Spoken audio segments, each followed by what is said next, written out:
യോഹന്നാന്റെ 14-ാം അധ്യായം 6-ാമത്തെ വാക്യമാണ് പരിശുദ്ധാത്മാവ് ചിന്തിക്കാൻ നമുക്ക് അനുവദിച്ചു തന്നത്. ഞാൻ തന്നെ വഴിയും സത്യവും ജീവനും ആകുന്നു. മതി. ഈ വചനത്താൽ ദൈവം നമ്മളെ ഒരുമിച്ച് അനുഗ്രഹിക്കും.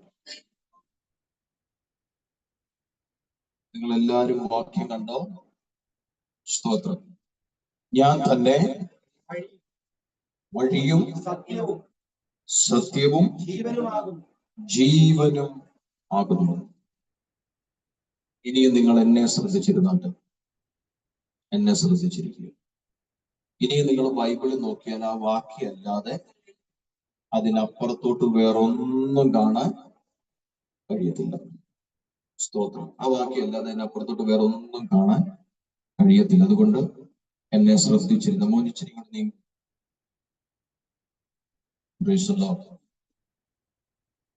യേശുക്രിസ്തുവിന്റെ ശ്രദ്ധിച്ചിരുന്നു. യേശുക്രിസ്തുവിന്റെ ആധികാരികമായ ഒരു പ്രഖ്യാപനമാണ് നമ്മൾ വായിച്ചത്. ഒരു സംശയത്തിന്റെ പുറത്ത് പറയുന്ന ഒരു വാക്കുകളല്ലത്. ആ വാക്കിൽ അതോറിറ്റി ഉണ്ട്. ആ വാക്കിൽ അധികാരം വ്യാപരിക്കുന്നുണ്ട്. ഞാൻ തന്നെ വഴിയാകുന്നു, സത്യമാകുന്നു, ജീവനാകുന്നു. ഇതൊരു സംശയ പ്രദർശനമല്ല, മറിച്ച് ഇതാധികാരത്തോടെ ഉറപ്പിച്ച് ക്രിസ്തു വിളംബരം ചെയ്ത കാര്യമാണ്. നമുക്കറിയാം, ഞാൻ എപ്പോഴും പറയാറുള്ളതാണ്, സുവിശേഷം ഒന്നേ ഉള്ളൂ. അത് കർത്താവായ യേശു ക്രിസ്തു അത്ര. യേശുക്രിസ്തുവിന്റെ ജനനം, യേശുക്രിസ്തുവിന്റെ വളർച്ച, യേശുക്രിസ്തുവിന്റെ ജീവിതം, യേശുക്രിസ്തുവിന്റെ ശുശ്രൂഷ, യേശുക്രിസ്തുവിന്റെ മരണം, യേശുക്രിസ്തുവിന്റെ ഉയർത്തെഴുന്നേൽപ്പ്, യേശുക്രിസ്തുവിന്റെ സ്വർഗാരോഹണം, ഈ ഒരു പാക്കേജാണ് സുവിശേഷം. ഒറ്റവാക്കി പറഞ്ഞാൽ യേശുവാണ് സുവിശേഷം. ഹല്ലേലൂയ. എന്നാൽ മത്തായി, മർക്കോസ്, ലൂക്കോസ്, യോഹന്നാൻ എന്ന 4 നിലയിൽ വിശുദ്ധ ബൈബിളിൽ കാണുന്നതിന്റെ കാരണം ഞാൻ പലപ്പോഴും പറഞ്ഞിട്ടുണ്ട്. 4 പേർക്കും വെളിപ്പെട്ട 4 നിലയിൽ. അതുകൊണ്ടാണ് അത് 4 രീതിയിൽ വേർതിരിച്ചെഴുതേണ്ടി വന്നത്. ഒരു കാരണം അതാണ്. രണ്ടാമത്തെ കാരണം, 4 പേരും എഴുതിയത് 4 വിഭാഗത്തിനാണ്. സ്തോത്രം. അപ്പൊ 1, 4 പേർക്കും വെളിപ്പെട്ട് കിട്ടിയത് 4 നിലയിലാണ്. 2, 4 പേരും എഴുതിയത് 4 വിഭാഗത്തിനാണ്. സ്തോത്രം. മത്തായി വെളിപ്പെട്ട് കിട്ടിയത് യേശു ഹല്ലേലൂയ ഒരു രാജാവായിട്ടാണ്, അല്ലേ? മത്തായിക്ക് വെളിപ്പെട്ട് കിട്ടിയത് യേശു ഒരു. എന്നാൽ മർക്കോസിലേക്ക് വന്നപ്പോൾ മർക്കോസിന് വെളിപ്പെട്ട് കിട്ടിയത് ദാസനായിട്ടാണ്. ലൂക്കോസിലേക്ക് വന്നപ്പോൾ ലൂക്കോസിന് വെളിപ്പെട്ട് കിട്ടിയത് മനുഷ്യനായിട്ടാണ്. നമ്മൾ വായിച്ച യോഹന്നാന് അത് വെളിപ്പെട്ട് കിട്ടിയത് ദൈവമായിട്ടാണ്. ഇനി 4 വിഭാഗത്തിൽ എഴുതി എന്ന് പറയാൻ കാരണം, മത്തായി എഴുതിയത് യഹൂദന്മാരെ ഉന്നം വെച്ച. ആരെ? യഹൂദന്മാരെ ഉന്നം വെച്ച് എഴുതിയേ. ഈ യഹൂദന്മാർക്ക് ഞാൻ എപ്പോഴും പറയാം, ഞാൻ ഇതിനു മുമ്പ് പ്രസംഗിച്ചിട്ടുണ്ടെന്നാണ് എന്റെ വിശ്വാസം. യഹൂദന്മാർക്ക് എപ്പോഴും ഈ പാരമ്പര്യം കേൾക്കുന്ന ചില ബന്ധക്കോസുകാർക്ക് ഭയങ്കര ഇഷ്ടമാണ്. എന്നെ എന്റെ അപ്പൻ, എന്റെ അപ്പന്റെ അപ്പൻ, എന്റെ അപ്പന്റെ അപ്പന്റെ അപ്പൻ, ഭയങ്കര ഇഷ്ടമാണ്. എന്താ? പാരമ്പര്യം കേൾക്കുന്നത്. അതുകൊണ്ടാണ് നിങ്ങൾ മത്തായിയുടെ സുവിശേഷം 1-ാം അധ്യായം വായിക്കുമ്പോൾ കണ്ടണം, അബ്രഹാം മുതല തുടങ്ങിയിരിക്കുന്നത്. അതിന്റെ തെളിവ് അബ്രഹാം മുതൽ പാരമ്പര്യ വംശാവലിയെ കുറിച്ച് എന്ത് ചെയ്യുക, എഴുതി വെച്ചിരിക്കുക. എന്നാന്നറിയാവോ? യഹൂദന്മാർക്ക് അബ്രഹാം എന്ന് കേൾക്കുമ്പോ ഒരാത്മാവ് കയറും. ഒരാത്മാവ്, സ്തോത്രം. ചിലരൊക്കെ പറയത്തില്ല, എന്റെ വലിയപ്പച്ചൻ കൊടുത്ത പള്ളിക്ക് കൊടുത്ത സ്ഥലമാണെന്നൊക്കെ പാസുമെല്ലാം മുൻപിട്ട് നിന്ന് പറഞ്ഞാൽ അച്ഛനങ്ങ് അപ്പച്ചൻ സ്ഥലം കൊടുക്കുമ്പോൾ ഈ പുള്ളി വിശ്വാസത്തിലില്ല. അത് കേൾക്കുന്ന ഭയങ്കര ഒരു ആവേശമാണ്. ചിലർക്കൊക്കെ പാരമ്പര്യം കേൾക്കുന്ന ഭയങ്കര ഒരു ആവേശം. പക്ഷെ പൗലോസ് പറയുന്നത് ഒരന്തവും ഇല്ലാത്ത വംശാവലി എന്നാ പറയുന്നത്. ഈ പാരമ്പര്യത്തെ കുറിച്ച് ഒരന്തവും ഇല്ലാത്ത വംശാവലി എന്നാ പറയുന്നത്. സ്തോത്രം. ഒരന്തവും ഈ വംശാവലിക്ക് ഇല്ല. അപ്പൊ മത്തായി എഴുതിയത് യഹൂദന്മാരെ ഉന്നം വെച്ച ആ വിഭാഗത്തെയാണ് മത്തായി ലക്ഷ്യമിട്ടത്. അതുകൊണ്ടാണ് പാരമ്പര്യം പറഞ്ഞെഴുതിയത്. മർക്കോസ് എഴുതിയത് റോമക്കാരെ ഉന്നം വെച്ച് എഴുതി. റോമ വിഭാഗക്കാരെ വെച്ചാണ് മർക്കോസ് എഴുതി. റോമക്കാർക്ക് ഒരു പ്രശ്നമുണ്ട്. അവർക്ക് ഈ വാരി വലിച്ചു പറയുന്നത് അവർക്ക് ഇഷ്ടമല്ല. അതുപോലെ പറയുന്നത് സ്റ്റാൻഡേർഡ് ആയിരിക്കും. അതാണ് അവരുടെ ഒരു രീതി. ചിലര് പറയത്തില്ലേ, ഈ വാരി വലിച്ചു പറയാതെ അതിന് നമ്മൾ ഉപയോഗിക്കുന്ന ഈ വളഞ്ഞു മൂക്കെ പിടിക്കാതെ നേരെ. സ്തോത്രം. ജോജി അച്ഛൻ പുന്നവേലി എന്നാണ് അദ്ദേഹം ഈ മീറ്റിങ്ങിന് കൊണ്ടുവന്നത്. പുന്നവേലി അച്ഛൻ ഏത് വഴിയാ വന്നേ? ഞാൻ വായ്പൂര് വഴിയാ വന്നേ എന്ന് പറയുന്നത് റോമക്കാർക്ക് ഇഷ്ടം. അല്ലാതെ ഞാൻ പുന്നവേലിയിൽ നിന്ന് കുളത്തൂർമൂഴി വന്ന് അവിടുന്ന് ആ പാലം കയറി ഇറങ്ങി വായ്പൂര് വന്ന് പിന്നെ അവിടെ നടത്തു തിരിഞ്ഞ് അത്യാലൂർ വഴി ഇങ്ങനെ വന്നു എന്ന് പറയുന്ന അവർക്ക് ഇഷ്ടമല്ല. വായ്പൂര് വഴിയാ വന്ന് അത്രയും പറയുന്ന റോമക്കാർക്ക് ഇഷ്ടം. മനസ്സിലായോ നിങ്ങൾക്ക്? അതുകൊണ്ട് ആ വിഭാഗത്തിന് വേണ്ടി എഴുതിയതാണ് മർക്കോസിന്റെ സുവിശേഷം. ലൂക്കോസ് എഴുതിയത് ഗ്രീക്ക് വിഭാഗക്കാർക്ക് വേണ്ടിയാണ്. യവനക്കാർ, നമുക്കറിയാം, യവനക്കാർ ജ്ഞാനികളാണ്. വിശുദ്ധ ബൈബിൾ അത് പറയുന്നു. യവനക്കാരെങ്ങനെ? ജ്ഞാനികളാണ്. അതുകൊണ്ട് തന്നെ കൃത്യമായി നിരീക്ഷിച്ചെഴുതിയ സുവിശേഷത്തിൽ ഒന്നാണ് ലൂക്കോസിന്റെ സുവിശേഷം. കാരണം എന്താണെന്നറിയാവോ? ഇവര് ജ്ഞാനികളായതുകൊണ്ട് ഇവര് അരിച്ച് വിറക്കി നോക്കും. അത് എന്തേലും ഒരു കുറ്റം. ചില വിശ്വാസികളൊക്കെ അരിപ്പ എന്താ? നിങ്ങളെ അല്ല, നിങ്ങൾ പണം കണ്ട.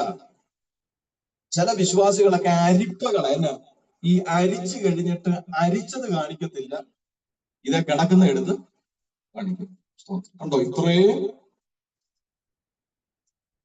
അതിലും നല്ല സാധനം അതിന്റെ താഴെ ഇരിക്കുക, അത് കാണിക്കത്തില്ല. പിന്നെ എന്താ എടുത്ത് കാണിക്കുന്നത്? ഇത് കണ്ടോ? ഇത്രയും. അപ്പൊ എവിടെയെങ്കിലും ഒരു നൂലാമാല ഉണ്ടോ എന്ന് കണ്ടുപിടിക്കുന്ന ജ്ഞാനികളായതുകൊണ്ട് ലൂക്കോസ് വളരെ നിരീക്ഷിച്ച് പഠിച്ചതിന് ശേഷമാണ് എഴുതിയത്. അത് ആ വിഭാഗക്കാർക്ക് വേണ്ടി എഴുതി. അതുകൊണ്ട് തന്നെയാണ് ലൂക്കോസിന്റെ ഒരു ക്വാളിറ്റി എന്ന് പറയുന്നത്, അദ്ദേഹം ചരിത്രം പഠിച്ച മനുഷ്യൻ ആണ് എങ്കിൽ പോലും അദ്ദേഹം ഒരു നിരീക്ഷകനായിരുന്നു. യോഹന്നാൻ എഴുതിയത് പുതിയ നിയമസഭയ്ക്ക് വേണ്ടിയിട്ടാണ്. ദൈവസഭയ്ക്ക് വേണ്ടിയിട്ടാണ് യോഹന്നാൻ സുവിശേഷം. അത് മനസ്സിലായോ നിങ്ങൾക്ക് പറഞ്ഞത്? അപ്പം ഈ 4 വിധത്തിൽ സുവിശേഷം എഴുതപ്പെടാനുള്ള കാരണമാണ് ഞാൻ ബോധ്യപ്പെടുന്നത്. കാരണം ഇത് യൂട്യൂബിൽ വരുന്ന പ്രസംഗമാണ്. സുവിശേഷം ഒന്നല്ലേ ഉള്ളൂ എന്ന് നിങ്ങൾ പറയുമ്പോൾ ഞങ്ങൾ ബൈബിൾ നോക്കുമ്പോൾ മത്തായി ഉണ്ട്, മർക്കോസും ഉണ്ട്, ലൂക്കോസും ഉണ്ട്, യോഹന്നാനും ഉണ്ട് എന്ന് പറഞ്ഞ് വരരുത്. അതിന്റെ കൃത്യ കാരണമാണ് ഞാൻ ബോധ്യപ്പെടുത്തി. 4 വിധത്തിൽ വെളിപ്പെട്ട് കിട്ടുകയും 4 വിഭാഗക്കാർക്ക് മനസ്സിലാകത്തക്കവണ്ണം രേഖപ്പെടുത്തിയത് കൊണ്ടാണ് മത്തായി, മർക്കോസ്, ലൂക്കോസ്, യോഹന്നാൻ എന്ന നിലയിൽ അത് തരം തിരിച്ചെഴുതപ്പെട്ടത്. പക്ഷേ ഇതിന്റെ എല്ലാം കേന്ദ്ര ബിന്ദു, ഇതിന്റെ എല്ലാം ഉള്ളടക്കം ഒരുവനെയുള്ളൂ. അവന്റെ പേരാണ് നസ്രയനാകുന്ന യേശു. ചേർന്നരാമേ പറയണം. ആ കർത്താവായ ക്രിസ്തു ശിഷ്യന്മാരോട് പറയുന്ന, അല്ലെങ്കിൽ തന്റെ ജനത്തിനെ ബലപ്പെടുത്തുന്ന ഒരു ദൂതാണ് നമ്മൾ വായിച്ചത്. ഈ 14-ാമത്തെ അധ്യായം വളരെ അനുഗ്രഹിക്കപ്പെട്ട ഒരു അധ്യായമാണ്. സ്തോത്രം. അതിന്റെ ആദ്യ വാക്യം തന്നെ നിങ്ങൾ വായിച്ചിട്ടുണ്ടോ? നിങ്ങളുടെ ഹൃദയം രാമേ പറഞ്ഞു. ഈ 14-ാം അധ്യായത്തിൽ മൊത്തം ഉറപ്പിക്കുന്ന കാര്യങ്ങളാണ് ക്രിസ്തു പറയുന്നത്. ഹല്ലേലൂയ. ശ്രദ്ധിച്ചു കേട്ടെ. നിങ്ങളുടെ ഹൃദയം കലങ്ങി പോകരുത്. അതിന്റെ അർത്ഥം എന്നാ? അതിന്റെ അർത്ഥം എന്താ? അതിന്റെ മറുവശം എന്താ? അതിന്റെ മറുവശം എന്താ? നിങ്ങൾ ചിന്തിക്കുക, ഇത് പ്രസംഗമാണോ ബൈബിൾ ക്ലാസാണോ? എന്താ അതിന്റെ മറുവശം? നിങ്ങളുടെ ഹൃദയം കലങ്ങി പോകുന്ന സാഹചര്യങ്ങൾ വരും. അതെനിക്കറിയാം. നിങ്ങളുടെ ഹൃദയങ്ങളെ കലക്കി കളയുന്ന അനുഭവങ്ങൾ വരും. അതെനിക്കറിയാം. ക്രിസ്തു പറയുന്നു അതെനിക്കറിയാം. അതുകൊണ്ട് നിങ്ങളോട് ഞാൻ പറയുന്നു, നിങ്ങളുടെ ഹൃദയം കലങ്ങരുത്. ഞാനിത് പറഞ്ഞുകൊണ്ടിരിക്കുമ്പോൾ ചില ഹൃദയങ്ങളോട് പറയാൻ പരിശുദ്ധാത്മാവിനോട് പറയുന്നു, സാഹചര്യങ്ങൾ എന്തുമായിക്കൊള്ളട്ടെ, നിന്റെ ഹൃദയം കലങ്ങരുത്. ഏതവസ്ഥകളിലൂടെയാണ് കടന്നു പോകുന്നതെങ്കിലും പരിശുദ്ധാത്മാവ് നിന്നോട് പറയുന്നു, അതിന്റെ നടുവിൽ നിന്റെ ഹൃദയം കലങ്ങരുത്. കലങ്ങിയ ഹൃദയവുമായിട്ട് ആരെങ്കിലും ഈ ദൈവശബ്ദം ശ്രദ്ധിക്കുന്നുണ്ടെങ്കിൽ നിന്റെ ഹൃദയത്തോടാണ് പരിശുദ്ധാത്മാവ് ഒരു ശബ്ദം കൈമാറുന്നത്. നിന്റെ ഹൃദയം കലങ്ങിപ്പോകരുത്. നിന്റെ ഹൃദയത്തെ കലക്കുന്ന സാഹചര്യങ്ങൾ വരും.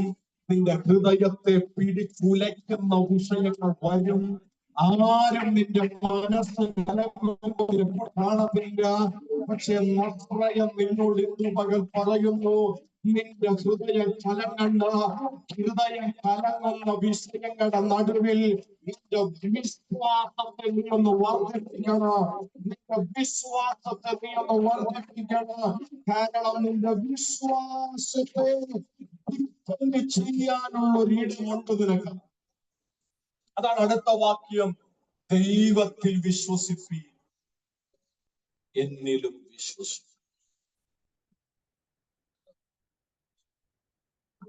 നിങ്ങളുടെ ഹൃദയം കലങ്ങരുതെന്ന്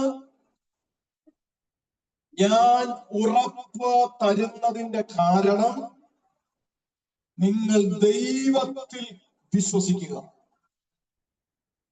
അതിന്റെ അർത്ഥം എന്താ? ദൈവത്തിൽ വിശ്വസിക്കുന്ന ഒരുവൻ ഏത് വിഷയങ്ങൾ വന്നാലും അവന്റെ ഹൃദയത്തിനൊരു പ്രയാസം നേരിട്ടാലും അവൻ തകർന്നു പോകത്തില്ല. ദൈവം ഡിപ്പെൻഡ് ചെയ്ത് ജീവിക്കുന്ന വ്യക്തിയെ കുറിച്ചാണ് പറയുന്നത്, അല്ല തോന്നുന്ന വഴിയിലൂടെ നടക്കുന്നവനെ കുറിച്ചല്ല.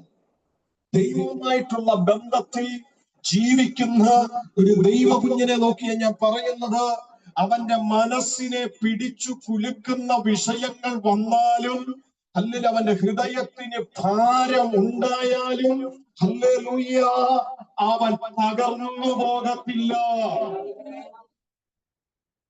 കാരണം അവൻ വിശ്വസിക്കുന്നത് മനുഷ്യനെ അല്ല, അവൻ വിശ്വസിക്കുന്നത് ദൈവത്തെയാണ്.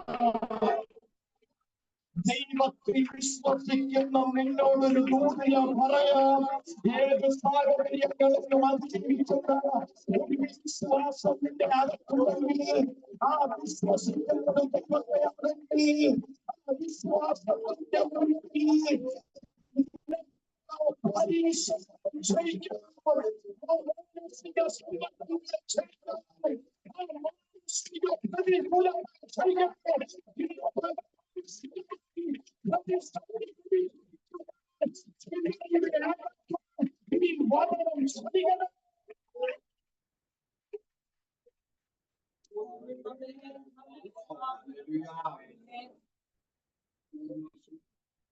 ഞാൻ എപ്പോഴും പറയാറുണ്ട്, നമ്മുടെ ഉള്ളിലെ അഭിഷേകത്തെ ജയിക്കാൻ കഴിയുന്ന ഒരു പിശാചും ഇന്നുവരെ ജനിച്ചിട്ടില്ല.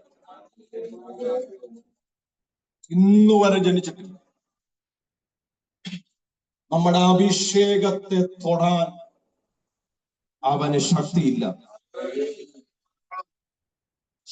അവന്.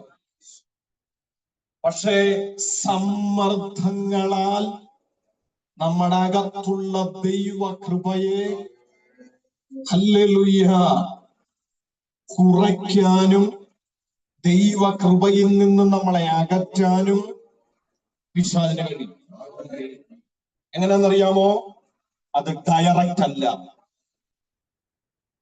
ഡയറക്റ്റ് നമ്മുടെ ആത്മീയ ജീവിതത്തിനെതിരെ ആയുധം തൊടുത്തുവിടാൻ പിശാചിന് കഴിയത്തില്ല. പിന്നെ അവൻ ചെയ്യുന്ന മാർഗമാണ്, അവൻ നമ്മളെ മാനസികമായി തകർക്കും. നമ്മുടെ മനസ്സിനെ തകർക്കണമെന്നുള്ള ലക്ഷ്യത്തോടെ അല്ല അവൻ അത് ചെയ്യുന്നത്. അവന്റെ നോട്ടം നിന്റെ ആത്മീയമാണ്. അവന്റെ ലക്ഷ്യം നിന്റെ സ്പിരിച്വൽ ലൈഫാണ്. അതിനെ ഡയറക്റ്റ് ആയിട്ട് പോരാടാൻ പിശാചിന് അധികാരമോ ശക്തിയോ ഇല്ല. അവനിലും വലിയ ശക്തിയാണ് നിന്റെ അകത്ത് പകർന്നിരിക്കുന്നത്. പക്ഷേ പിശാചിനറിയാം അവൻ ശാരീരികമായി തകരും.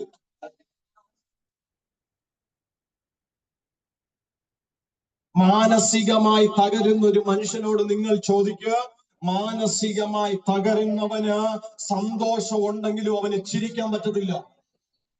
ഉറക്കം വരുന്നുണ്ടെങ്കിലും അവൻ ഉറങ്ങാൻ പറ്റത്തില്ല. വിശപ്പുണ്ടേലും അവന് കഴിക്കാൻ പറ്റത്തില്ല.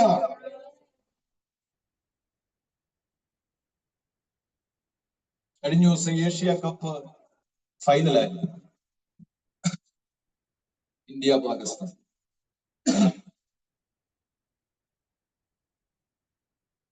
ന്യൂസിൽ കണ്ടൊരു വാർത്തയാണ്,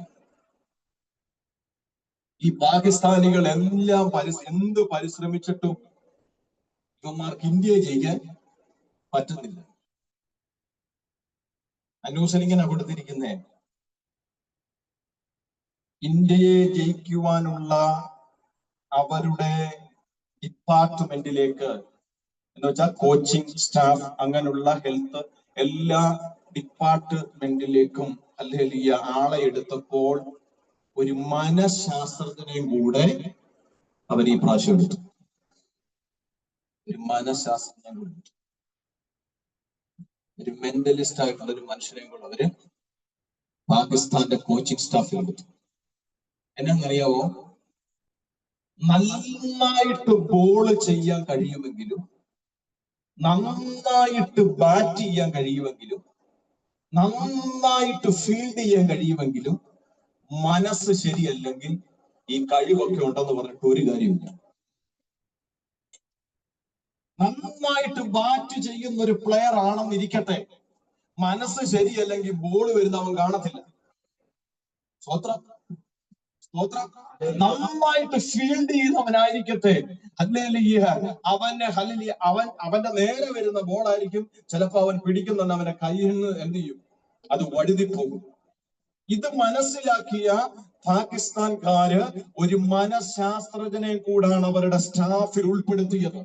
ഞാൻ പറഞ്ഞു വന്നതിന്റെ സാരം, എത്ര കഴിവുണ്ടെങ്കിലും ഒരു മനുഷ്യൻ മാനസികമായി തകർന്നാൽ അവന്റെ കഴിവുകൾ പുറത്തു വരില്ല.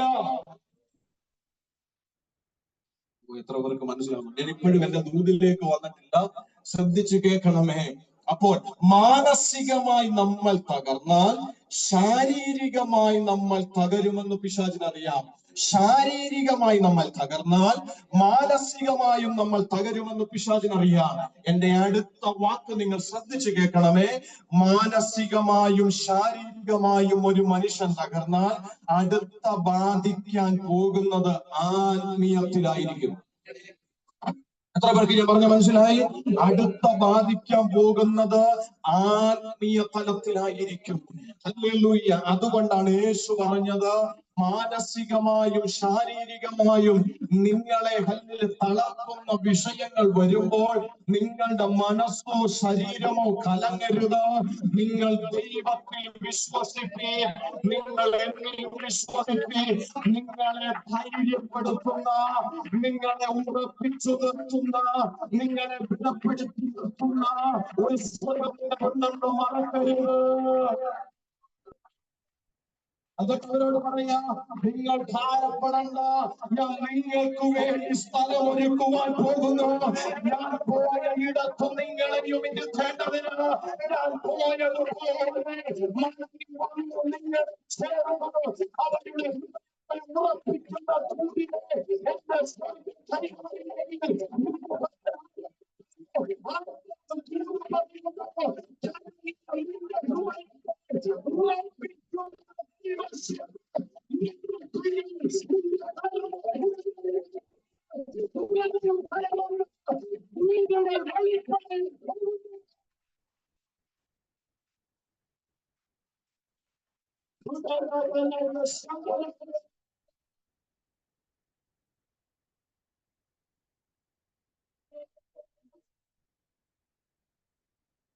ഞാൻ നിങ്ങളെ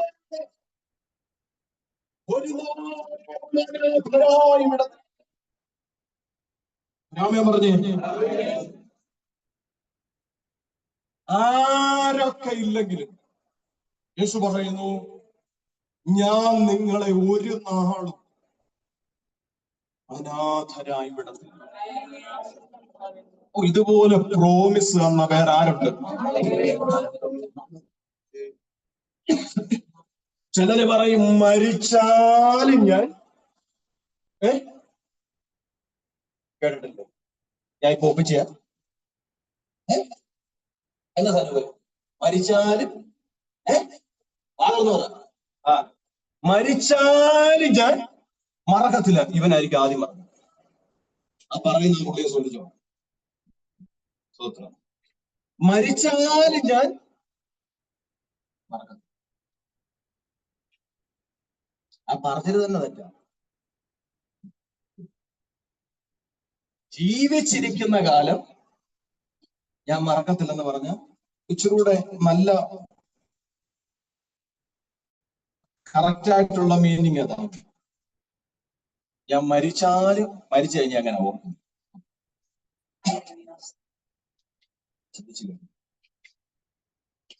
നമുക്കിതുപോലെ ഉറപ്പ് തന്ന വേറെ ആരുണ്ട്? ഇതുപോലെ ഗ്യാരണ്ടി തന്ന വേറെ ആരുണ്ട്? ഞാൻ ഈ വാക്യമൊക്കെ വായിക്കുമ്പോൾ എനിക്ക് പ്രത്യേകിച്ച് ദൂതിന്റെ ആവശ്യമൊന്നും വേണ്ട.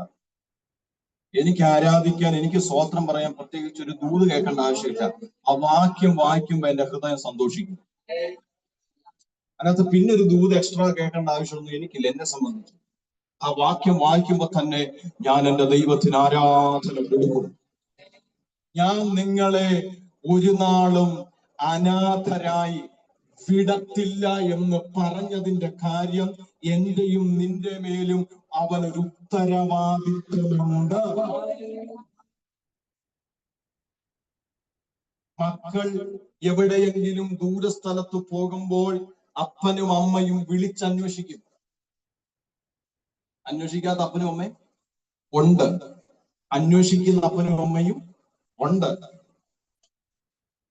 അപ്പനും അമ്മയും വിളിച്ചന്വേഷിക്കുക. എന്നാന്നറിയാമോ? അത് അവരുടെ റെസ്പോൺസിബിലിറ്റിയാണ്. എന്റെ കുഞ്ഞെവിടെയാണ്, ഇപ്പോൾ എന്തെടുക്കുകയാണ്, കഴിച്ചോ കുടിച്ചോ ക്ഷേമമായിട്ടിരിക്കുന്നു എന്ന് അന്വേഷിക്കുന്നത് ഒരു നേരം പോക്കിൽ അവർ ചെയ്യുന്നതല്ല, മറിച്ച് അവരുടെ ഉത്തരവാദിത്വമാണത്. പറഞ്ഞു വന്നതിന്റെ സാരം, അതുപോലൊരു റെസ്പോൺസിബിലിറ്റി നമ്മുടെ മേൽ കർത്താവിനുള്ളത് കൊണ്ടാണ് കർത്താവ് പറഞ്ഞത്, ഞാൻ നിങ്ങളെ ഒരു നാളും അനാഥരായി വിടത്തില്ല. ഞാൻ ഈ ശബ്ദം ആരോടൊക്കെയോ ഇന്ന് പകൽ കൈമാറുന്നു. അവൻ നിങ്ങളെ ഒരു നാളും അനാഥരായി വിടത്തില്ല. ആരുമില്ല എന്നുള്ള തോന്നൽ യേശുവിന്റെ നാമത്തിൽ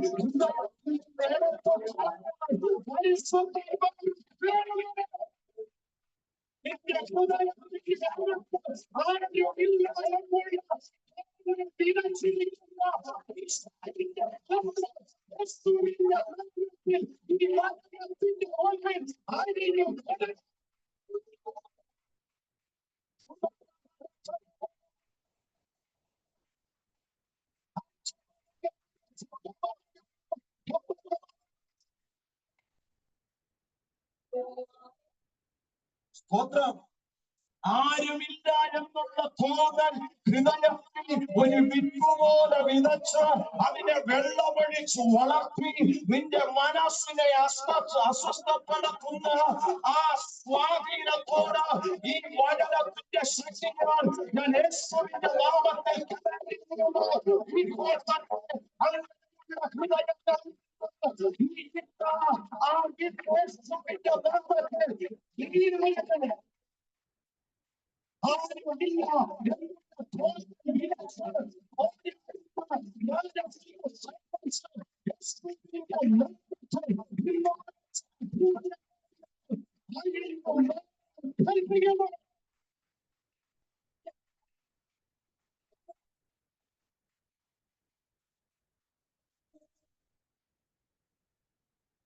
എല്ലാം പറഞ്ഞവരെ ബലപ്പെടുത്തിയതിനു ശേഷം അടുത്ത പാരഗ്രാഫിലേക്ക് വരുമ്പോൾ യേശു പറയുന്നു, ഞാൻ തന്നെ വഴിയും സത്യവും ജീവനും ആകുന്നു. ഒന്നാമത്തെ പോയിന്റ്, വഴി. എന്താണ് വഴി? യേശു പറഞ്ഞത്, ഹല്ലേലൂയ, എനിക്ക് വഴി അറിയാം എന്നല്ല. ആണോ? ആണോ? എനിക്ക് വഴി അറിയാം എന്നല്ല. ഞാൻ നിങ്ങളെ വഴിയിലേക്ക് നടത്താം എന്നുമല്ല. ഇതൊന്നുമല്ല യേശു പറഞ്ഞു. യേശു പറഞ്ഞത്, ഞാൻ വഴിയാണ്. ഞാനാണ് വഴി. ഞാനാണ് വഴി. അപ്പൊ നമ്മൾ ചോദിക്കും, വേറെ വഴികളൊന്നുമില്ല? കൊണ്ട് ഇഷ്ടം പോലെ വഴിയുണ്ട്. പക്ഷെ യേശു പറഞ്ഞതിന്റെ മർമ്മം, നിനക്ക് പിതാവുമായിട്ട് കണക്ട് ചെയ്യണമെങ്കിൽ ഒറ്റ വഴിയുള്ളൂ. നിനക്ക് സ്വർഗവുമായിട്ട് കണക്ട് ചെയ്യണമെങ്കിൽ ഒറ്റ വഴിയുള്ളൂ. നിനക്ക് നിത്യതയുമായിട്ട് കണക്ട് ചെയ്യണമെങ്കിൽ ഒറ്റ വഴിയുള്ളൂ. അതാ ഞാൻ പറഞ്ഞത്.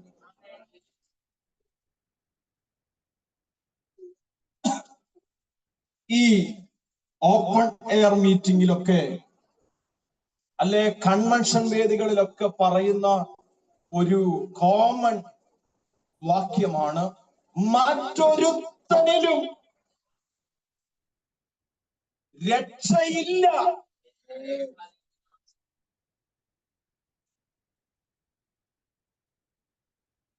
ഇത് പറയണമെങ്കിൽ ആത്മശക്തി അകത്ത് വേണം.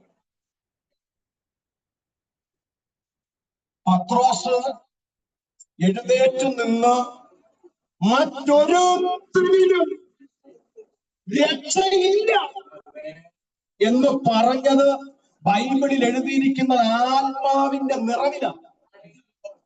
ആത്മാവിന്റെ നിറവൊന്നും ഇല്ലാത്തവൻ പറയരുത്, വെറുതെ എന്തിനാ തല്ലു മേടിക്കുന്നത്, വേറെ പണിയൊന്നും. ഇത് പറയുകയും ചെയ്യും, തല്ലാൻ ആള് വന്ന ഉണ്ടോ? ഒരാവശ്യവുമില്ല. ആത്മ നിറവുള്ളവൻ വേണമെന്ന് പറയാൻ. മറ്റൊരുത്തനിലും എന്ന് പറഞ്ഞതുപോലെ പിതാവായ ദൈവവുമായിട്ട് ബന്ധപ്പെടാൻ, സ്വർഗവുമായിട്ട് ബന്ധപ്പെടാൻ, നിത്യതയുമായിട്ട് ബന്ധപ്പെടാൻ ഒറ്റ വഴിയേ ഉള്ളൂ. ആ വഴിയുടെ പേരാണ് ജീസസ് ക്രൈസ്റ്റ്.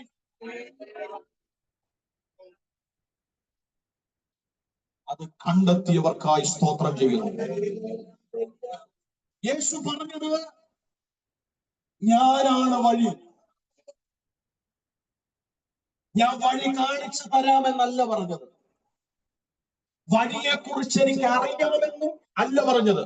യേശു പറഞ്ഞത് ഞാനാണ് വഴി. ഒരാമൻ പറഞ്ഞേ. യേശു അങ്ങനെ പറയണമെങ്കിൽ അതിന് വേറൊരു വെളിപ്പാടുണ്ട്. ഞാൻ വഴിയായതുകൊണ്ട് തന്നെ വഴിയില്ലാത്തടത്തും എനിക്ക് വഴിയൊരുക്കാൻ പറ്റും. യേശു പറഞ്ഞത് ഞാനൊരു വഴി കാണിച്ചു തരാമെന്നല്ല, ഒരു വഴിയെ കുറിച്ച് എനിക്ക് അറിവുണ്ടെന്നുമല്ല, ഞാൻ സാക്ഷാൽ വഴിയാകുന്നു എന്ന് പറഞ്ഞാൽ യേശു കർത്താവ് സാക്ഷാൽ വഴിയായതുകൊണ്ട് യേശു ക്രിസ്തുവിന് എവിടെയും വഴി തുറക്കാം. ഞാൻ അത് പരിശുദ്ധാത്മാവ് തന്ന ദൂതിലേക്കൊന്ന് ചേഞ്ച് ചെയ്യുകയാണ്. ഇതിനകത്ത് യേശുക്രിസ്തു മീൻ ചെയ്ത കാര്യം നിങ്ങൾക്ക് മനസ്സിലായല്ലോ. യേശുക്രിസ്തു മീനിങ് ചെയ്തിരിക്കുന്ന കാര്യം അതാണ്. നിത്യതയുമായിട്ടും പിതാവുമായിട്ടും സ്വർഗവുമായിട്ടും ബന്ധപ്പെടണമെങ്കിൽ ഞാനെന്ന വഴിയിലൂടെ പോയാലേ ആ മീനിങ് പറഞ്ഞതിന്റെ മീനിങ് അതാണ്. പക്ഷെങ്കിൽ എന്നോട് പരിശുദ്ധാത്മാവ് ഇന്ന് പകൽ കൈമാറുന്ന ചില ദൂതുകളെ വെളിപ്പെടുത്തണമെങ്കിൽ എനിക്ക് ചില കാര്യങ്ങൾ പറയേണ്ടതായിട്ടുണ്ട്. അത് നിങ്ങൾ മനസ്സിലാക്കുക, ശ്രദ്ധിച്ചു കേൾക്കണമേ. വചനം പറയുന്നു ഞാൻ വഴി. അങ്ങനെങ്കിൽ വാ തുറന്നൊന്ന് പറഞ്ഞേ, യേശുവാണ് എന്റെ വഴി എന്ന്.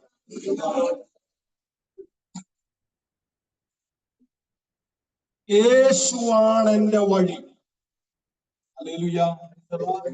ഒന്ന് പറഞ്ഞേ യേശു എന്റെ വഴി. സ്തോത്രം. ഇപ്പൊ ഗൂഗിൾ മാപ്പ് പോലും നോക്കി വിശ്വസിച്ച് പോകാൻ പറ്റാത്തൊരു സാഹചര്യമാണ്. റോഡ് നോക്കി നോക്കി നോക്കി ലാസ്റ്റ് തോട്ടിൽ ചെന്നവരാണ്. ഇന്നാളി ഒരാള് ഗൂഗിൾ മാപ്പ് നോക്കി നോക്കി നോക്കി നോക്കി പോയി പോയി പോയി പോയി പോയി അവസാനം ചെന്ന് പെട്ടത് റബ്ബർ തോട്ടത്തിൽ. അവിടെ ചെന്ന് കഴിഞ്ഞന്നെ ഗൂഗിൾ ചേച്ചി പറയുന്നത് ഇടത്തോട്ട് തിരി.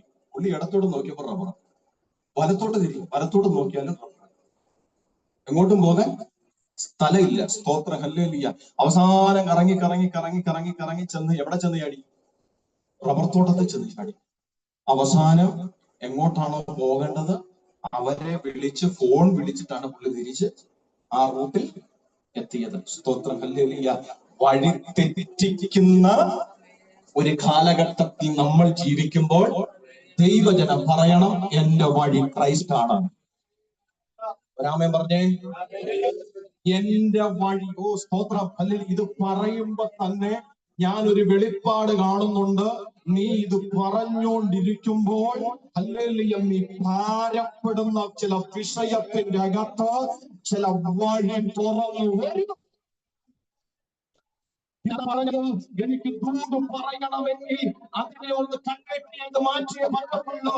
എന്നോട് പരിശുദ്ധയാത്മാവ് എന്റെ പ്രാർത്ഥനാ സമയത്തിനോട് പറഞ്ഞു, നിന്റെ വഴി യേശു ആണെന്ന് നിന്റെ അതരം കൊണ്ട് നീ പ്രഖ്യാപിക്കുന്നു.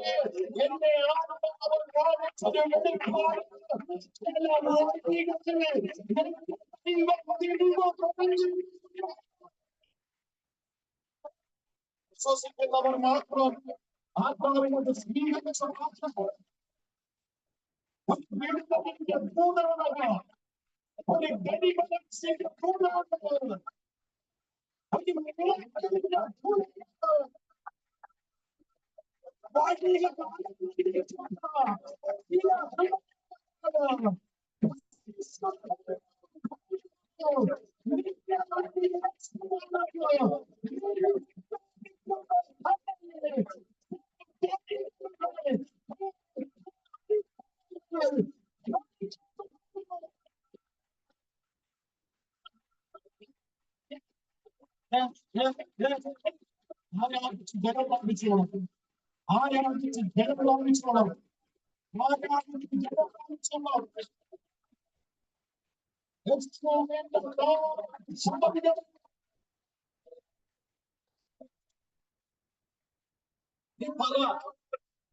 ശക്തമായി പറ, എന്റെ വഴി തീരുമാനിക്കുന്നത് പിശാച് നീ അല്ല.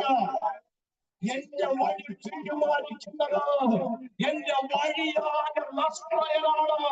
എന്റെ വഴി തീരുമാനിക്കുന്നത് യേശുവാണ്. എന്റെ വഴികൾ തീരുമാനിക്കുന്നത് യേശുവാണ്. എന്റെ കുടുംബത്തിന്റെ വഴി തീരുമാനിക്കുന്നത് യേശുവാണ്. എന്റെ കുടുംബത്തെ തീരുമാനിക്കുന്നത് യേശുവാണ്. ഒരിക്കലും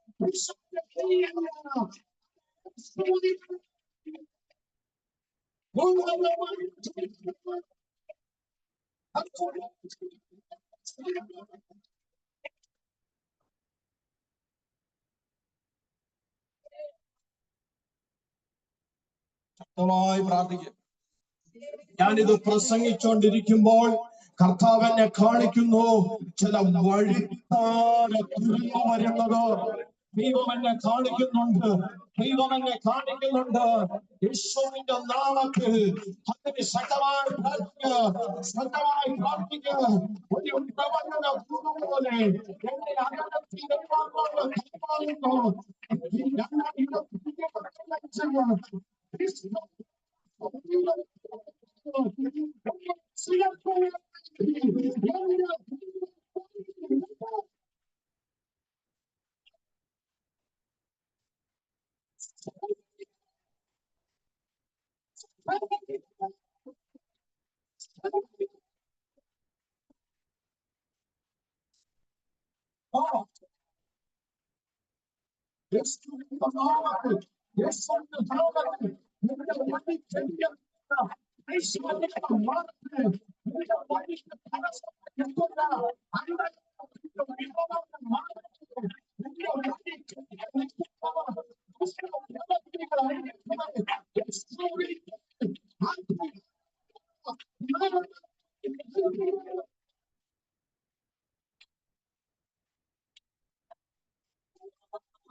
നമ്മളിവിടെ മീറ്റിങ്ങിന് വന്ന എത്രയോ പ്രിയപ്പെട്ടവർ ഇന്ന് വിദേശ രാജ്യങ്ങളിലാണ്. നമ്മുടെ കഴിവല്ല, നമ്മുടെ മിടുക്കല്ല, ദൈവത്തിന്റെ കൃപ. സ്തോത്രം ചെയ്യുന്നു. ഈ സൂമിൽ തന്നെ ഇപ്പോ ജോയിൻ ചെയ്തിരിക്കുന്ന പല പ്രിയപ്പെട്ടവരും വിവിധ രാജ്യങ്ങളിൽ നിന്ന് ജോയിൻ ചെയ്തിരിക്കുന്നത്. Hallelujah, hallelujah. ഞാൻ ദൈവത്തിന്റെ ആത്മാവിന്റെ നിറവിൽ നിന്ന് ഡിക്ലെയർ ചെയ്യുന്നു. 2025 അവസാനിക്കുന്നതിന് മുമ്പ് ചില വഴി നീ കാണും. ചില വഴി നീ കാണും.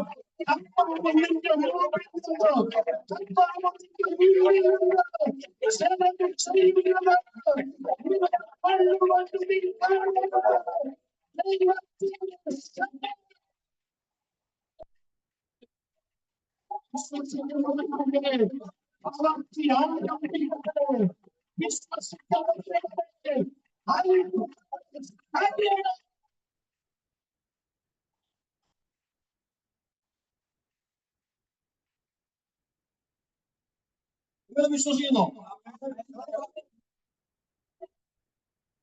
ഞാനൊരു വെളിപ്പാട് പറഞ്ഞിട്ട് അടുത്ത ദൂതിലേക്ക് വരാം. വാഗ്ദത്ത ജനം മിസ്രൈം വിട്ട് ചെങ്കടലിന്റെ മുമ്പിൽ വന്ന് ഇനിയും എങ്ങോട്ട് തിരിയുമെന്നറിയാതെ മാനസിക സമ്മർദ്ദത്തിലായി കൊണ്ടുവന്ന ലീഡറിനോട് പിറുപിറുത്ത് അങ്ങനെ മിസ്രൈമിൽ കുഴിച്ചിടാൻ ശവകുടീരങ്ങൾ ഇല്ലാഞ്ഞിട്ടല്ല, ഈ മരുഭൂമിയിൽ ഞങ്ങളുടെ പ്രാണൻ അറ്റുപോകാനാണോ നീ ഞങ്ങളെ കൂട്ടിക്കൊണ്ട് വന്നതെന്നുള്ള ചോദ്യങ്ങൾ സ്വത്രം ഉയർന്നു. ചോദ്യങ്ങൾ ഉയർന്നു. നിങ്ങൾക്കറിയാമോ, ചെങ്കടലിന്റെ നടുവിൽ ഒരു വഴി ഉണ്ടാക്കിയത് യേശുവാണ്. യേശുവാണ്. മലയാളം ബൈബിളിൽ ഞാൻ ഒരിക്കൽ അത് പറഞ്ഞിട്ടുണ്ടെന്ന് എനിക്ക് തോന്നുന്നു. മലയാളം ബൈബിളിൽ വടി കയ്യിൽ എടുത്ത് കൈ നീട്ടി എന്നാണ് എഴുതിയിരിക്കുന്നത്. പക്ഷേ ഹീബ്രു പഠിക്കുമ്പോൾ ഹീബ്രുവിൽ എഴുതിയിരിക്കുന്നത് വടി നാട്ടി വടിയുടെ മുമ്പിൽ നിന്നെന്നാണ്. ഹീബ്രുവിൽ അങ്ങനെ എഴുതിയിരിക്കുന്നത്. വടി നാട്ടിയിട്ട് വടിയുടെ മുമ്പിൽ നിന്നിട്ട് യഹോവയായ ദൈവം പറഞ്ഞു, നിന്റെ കൈ വിരിക്കുക. മനസ്സിലായോ? മോശ കൈ വിരിക്കാൻ ദൈവം പറഞ്ഞത്, ആ വിരിക്കുന്നതിനനുസരിച്ച ആളുകൾ മാറിയത്. സ്തോത്രം. ഹല്ലേലൂയ. ശ്രദ്ധിക്കണം, ഞാൻ പറഞ്ഞ പോയിന്റ് വഴി ക്രിസ്തുവാണ്. ക്രിസ്തുവിനെ കണ്ടാൽ വഴിയില്ലാത്തടത്ത് വഴി ഉണ്ടാവും. വഴി. അതിന് ഞാൻ വെളിപ്പാട് പറയാം. മോശ തന്റെ കരത്തിൽ ദൈവം കൊടുത്ത വടി നാട്ടിയിട്ട് മോശ അതിന്റെ മുമ്പിൽ കയറി നിന്ന് കൈ വിരിച്ചു. മോശയുടെ പുറകിൽ വടി. മോശ കൈ വിരിച്ചു. കടല് കാണുന്നത് മോശയല്ല. കടല് കാണുന്ന മോശയല്ല. കടല് കണ്ടത് കാൽവടിയാണ്. വെളിപ്പാട് മനസ്സിലായി.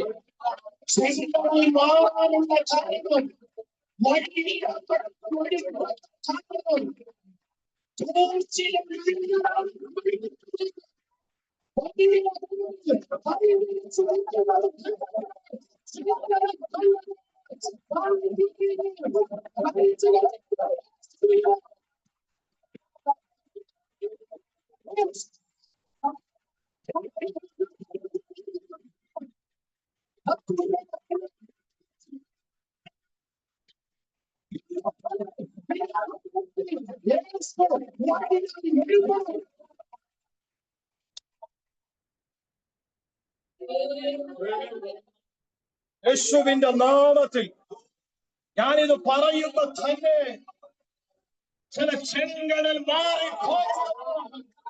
ഞാൻ ഒരിക്കൽ കൂടി ആത്മാവിൽ കാണുന്നു.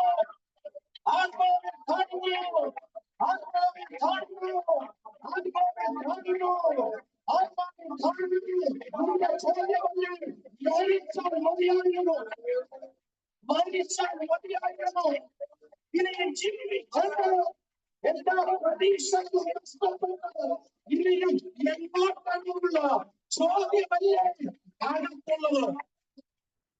ദൈവാത്മാ പറയാ, ആ ചോദ്യം കുറച്ചു നേരത്തേക്ക് മാറ്റി വെച്ചിട്ട് ഈ വചനത്തെ നീ നേരിടും. ആ ചോദ്യത്തെ കുറച്ചു നേരം ഒന്ന് മാറ്റി വെച്ചിട്ട് ഞാൻ പറയും, ഈ വചനത്തെ നീ ഒന്ന് ഏറ്റെടുക്കാമോ?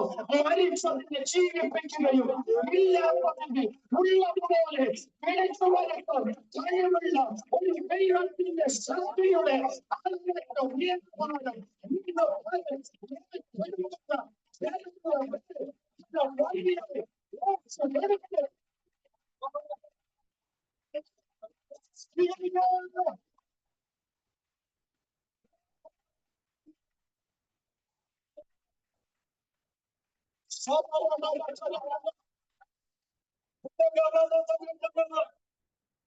എന്നോട് ആത്മാ പറയുന്നു, നിന്റെ ജീവിതം ചെങ്കടലിന്റെ മുമ്പിൽ തീരുമെന്ന് നിനക്കൊരു തോന്നലുണ്ടാവാം. പക്ഷെങ്കിൽ ദൂത് സ്വീകരിച്ച് പ്രാർത്ഥിക്കുന്നവരോട് ഞാൻ പറയുന്നു, ഇല്ല, നിന്റെ മുമ്പിൽ വിറയ്ക്കാത്ത ചെങ്കടൽ യേശുവിന്റെ മുമ്പിൽ വിറയ്ക്കും. നിന്റെ മുമ്പിൽ വിറയ്ക്കാത്ത ചെങ്കടൽ യേശുവിന്റെ മുമ്പിൽ വിറയ്ക്കും. കാരണം ക്രിസ്തു പറഞ്ഞു, ഞാനാണ് വഴി. ഞാൻ വഴിയാണെങ്കിൽ വഴിയില്ലാത്തടത്ത് വഴിയാക്കാൻ എനിക്കറിയാം.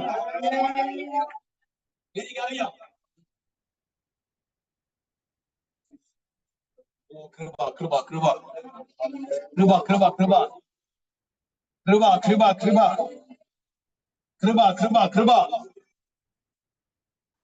ഒരു കടയിൽ നിന്ന് ഒരു മൺപാത്രം വാങ്ങി അത് ഉപയോഗിച്ചു കൊണ്ടിരിക്കുമ്പോൾ ആ മൺപാത്രം താഴെ വീണ് ഉടഞ്ഞു പോയാൽ മേടിച്ച നിനക്ക് പണിയാൻ പറ്റത്തില്ലായിരിക്കും. സംഭവം ശരിയാണ്. പക്ഷെ നീ ഭാരപ്പെടണ്ട. ഹല്ലേലൂയ. അത് പണിയുന്ന കുശവന്റെ കരത്തിൽ നിന്ന് ആ പാത്രം താഴെ വീണാൽ കുശവൻ അത് പുതിയ പാത്രമാക്കി വനയും. വ്യത്യാസം മനസ്സിലായോ? വ്യത്യാസം മനസ്സിലായോ? വ്യത്യാസം മനസ്സിലായോ? നമുക്ക് വഴി ഉണ്ടാക്കാനേ അറിയത്തുള്ളൂ. പക്ഷെ നമ്മുടെ കർത്താവ് വഴിയാണ്. നമ്മുടെ കർത്താവ് വഴിയാണ് എന്ന് പറഞ്ഞ വഴിയില്ലാത്തടത്തും അവൻ വഴിയായി മാറും. വിശ്വസിച്ച് പ്രാർത്ഥിക്കാമോ? ഞാൻ ആത്മാവിൽ ഉറപ്പു തരുന്നു, ചില വഴികൾ നീ കാണാൻ പോവുകയാണ്. ചില വഴികൾ യേശുവിന്റെ നാമത്തിൽ. ഹല്ലേലൂയ. ദൈവത്തിന്റെ മഹത്വം എന്താണെന്ന് നീ കാണാൻ പോകുന്ന ദിവസങ്ങളുണ്ടെന്ന് പരിശുദ്ധന്മാരോട് പറയുന്നു. 2025 എന്ന ഈ കലണ്ടർ മാറി അടുത്ത കലണ്ടർ വരുന്നതിന് മുമ്പ് എന്റെ കർത്താവ് എല്ലാവർക്കും വേണ്ടി തുറക്കുമെന്ന് ഞാൻ പറയത്തില്ല. പക്ഷെങ്കിൽ ഇന്ന് വന്ന ഈ മെസ്സേജ് കേൾക്കുന്ന ചിലർക്ക് വേണ്ടി വഴി തുറന്നിരിക്കും. അത് വിശ്വസിച്ച് സ്വീകരിക്കുന്നവരുടെ മുൻപിൽ അറിയപ്പെട്ട വഴികൾ യേശുവിന്റെ നാമത്തിൽ ഈ വചനത്തിന്റെ ദൂതിന്റെ ശക്തിയാൽ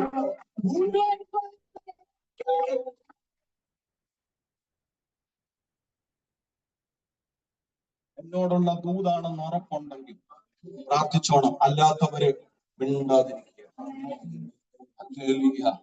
രണ്ടാമത് പറയുന്നു സത്യം.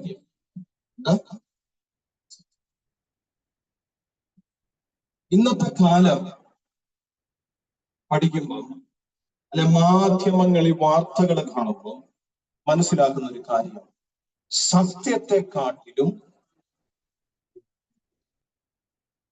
തെറ്റുകളിലേക്ക് പോകാനാണ് മനുഷ്യനാഗ്രഹം. അപ്പന് സ്വന്തം മകളാണെന്നുള്ള ഒരു ചിന്തയില്ലാത്ത കാലം, മക്കൾക്ക് സ്വന്തം അപ്പനും അമ്മയും ആണെന്നുള്ള ചിന്തയില്ലാത്ത കാലം, സ്ത്രീകൾക്ക് വിശ്വാസത്തോടെ ഇറങ്ങി നടക്കാൻ പറ്റാത്ത കാലം, മകൻ അപ്പനെ വെട്ടിക്കൊല്ലുന്ന കാലം, പീഡനങ്ങളുടെ കാലം അല്ലെ? അതോ 3 4 വയസ്സുള്ള പെൺകുഞ്ഞുങ്ങളെയൊക്കെ ഹല്ലേലൂയ കാമമോഹത്തോടെ കാണുന്നൊരു കാലം. ആലോചിച്ച് എന്തിന് വേറെ ഒന്നും പോകണ്ടി, കേരളം എടുത്താൽ മതി. നമ്മള് കഴിയുന്ന ഈ കേരളം എന്ന സ്റ്റേറ്റ് എടുത്താൽ മതി. ഹല്ലേലൂയ. ആർക്കും സത്യം വേണ്ട, എല്ലാവർക്കും തെറ്റുമതി.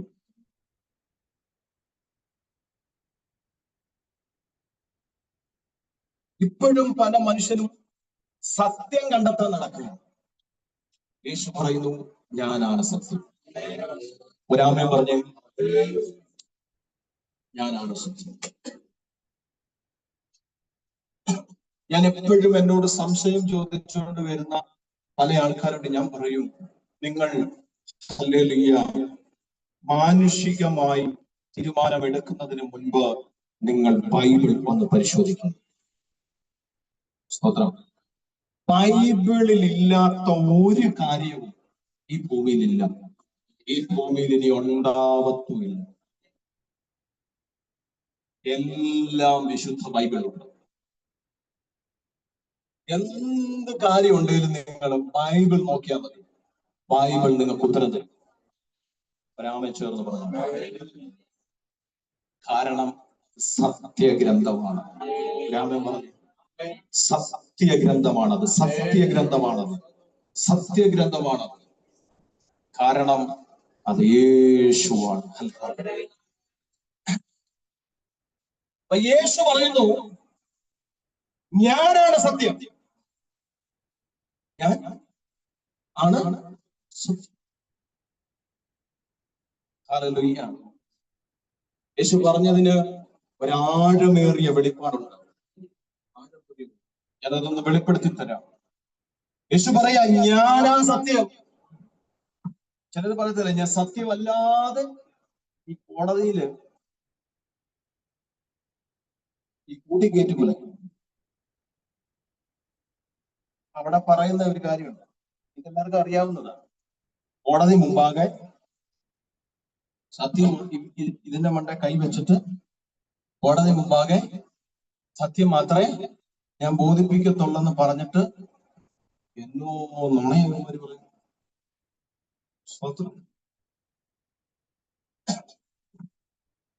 എന്റെ ഒരു സഹോദരന്റെ വിഷയമുണ്ട്. എന്റെ സഹോദരൻ എന്ന് വെച്ചാൽ ആത്മീയ സുഹൃത്ത. ഹൈക്കോർട്ടിൽ ഒരു വിഷയം ഉണ്ടായിരുന്നു. ഹല്ലേലൂയ. അതിനുവേണ്ടി ഞങ്ങൾ ശക്തമായിട്ട് പ്രാർത്ഥിച്ചു. Praise the Lord. ആ പ്രാർത്ഥിച്ച വിഷയത്തിന്റെ അകത്ത് ഒരുപാട് നുണകൾ, തിരുനുണകൾ. എങ്കിലും അല്ലെങ്കിൽ നുണകൾ കൊണ്ട് ആ വിഷയത്തെ തിരിക്കാൻ മനുഷ്യന് കഴിയും. പക്ഷെ പരിശുദ്ധാത്മാവ് ഒരു ദൂത് പറഞ്ഞിട്ടുണ്ട്. ആ ദൂതിന് വേണ്ടി പ്രാർത്ഥിച്ചുകൊണ്ടിരിക്കുക. ഞാൻ പറഞ്ഞു, ഈ ലോകത്തിലെ മനുഷ്യൻ ഹല്ലേലൂയ തെറ്റിനെ വിശ്വസിക്കുമ്പോൾ സത്യം അറിയുന്ന ഒരു ദൈവമുണ്ട്. ദൈവത്തിന് സത്യം, ദൈവത്തിന് സത്യം. ചില വിഷയങ്ങൾ കഴിഞ്ഞ എന്റെ സഹോദരന്റെ അല്ലെങ്കിൽ ഒരു വഴിയുടെ വിഷയത്തിന് വേണ്ടി ഏകദേശം 8 വർഷമായി പ്രാർത്ഥിച്ചു. പരിശുദ്ധാത്മാവ് ആ കുടുംബത്തോടൊരു ദൂത് പറഞ്ഞിരുന്നു, അല്ല നിങ്ങൾ ഭാരപ്പെടണ്ട, ഇതിന്റെ അകത്തൊരു കൊടി ഞാൻ കാണുന്നുണ്ട്. ഒരു കൊടി, ആ കൊടിയുടെ പേര് യഹോവ നിസ്സി എന്നാണ്. യഹോവ എന്ന ജയത്തിന്റെ കൊടി എന്നാണ് ഞാൻ കാണുന്നുണ്ട്, നിങ്ങൾ ഭാരപ്പെടേണ്ടെന്ന് പറഞ്ഞു. ആ വഴിയുടെ വിഷയത്തിന് ഹല്ലേലൂയ പ്രിയപ്പെട്ടവരെ, ജഡ്ജ്മെന്റ് വന്നപ്പോൾ സ്വർഗത്തിലെ ദൈവം അവർക്ക് അനുകൂലമായിട്ടത് കൊടുത്തു. രാമൻ ചേർന്ന് പറയാൻ പോകുന്നു, അവർക്കുള്ള സകല തെളിവുകളും അവർക്കെതിരെ നുണയായിട്ട് നിരത്തിയപ്പോൾ സ്വർഗത്തിലെ ദൈവം അതിനെ മറിച്ചു. പ്രാർത്ഥനയുടെ ശക്തിയാ. ശ്രദ്ധിച്ചേ, യേശു പറയുന്നത് ഞാനാ സത്യം. എന്താ അതിന്റെ വെളിപ്പെടുത്തൽ? നിങ്ങൾക്ക് ബഥാനി എന്ന് പറയുന്ന ഒരു സ്ഥലം അറിയോ? അവിടെ ഒരു ലാസർ എന്ന് പറയുന്ന ആളെ അറിയോ? അദ്ദേഹത്തിന് 2 സഹോദരിമാരുണ്ട്, മാർത്ത, മറിയ. ഇങ്ങനെ പറയുന്നു, ലാസർ വേഗത്തിൽ ദീനമായി കിടന്നപ്പോൾ യേശു ക്രിസ്തു, എന്നെ ശ്രദ്ധിച്ചിരുന്നേ, യേശു ക്രിസ്തുവിനെ അവരെന്ത് ചെയ്തു? വിവരം അറിയിച്ചു.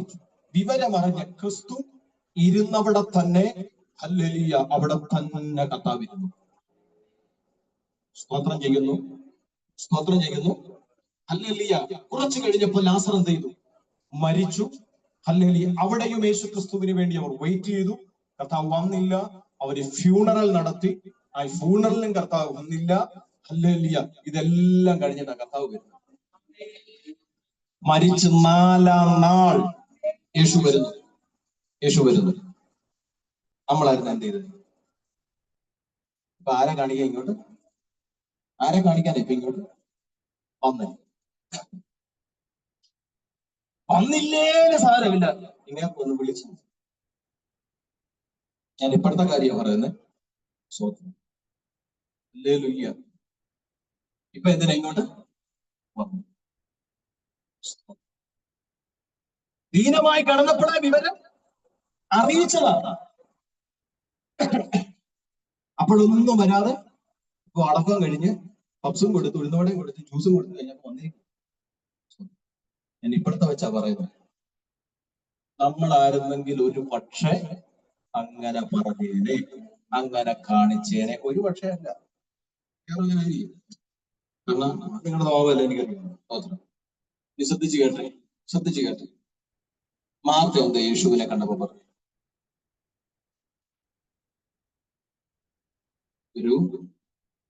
നീ ഇവിടെ ഉണ്ടായിരുന്നെങ്കിൽ എന്റെ സഹോദരന് ഇത് സംഭവിക്കത്തില്ല.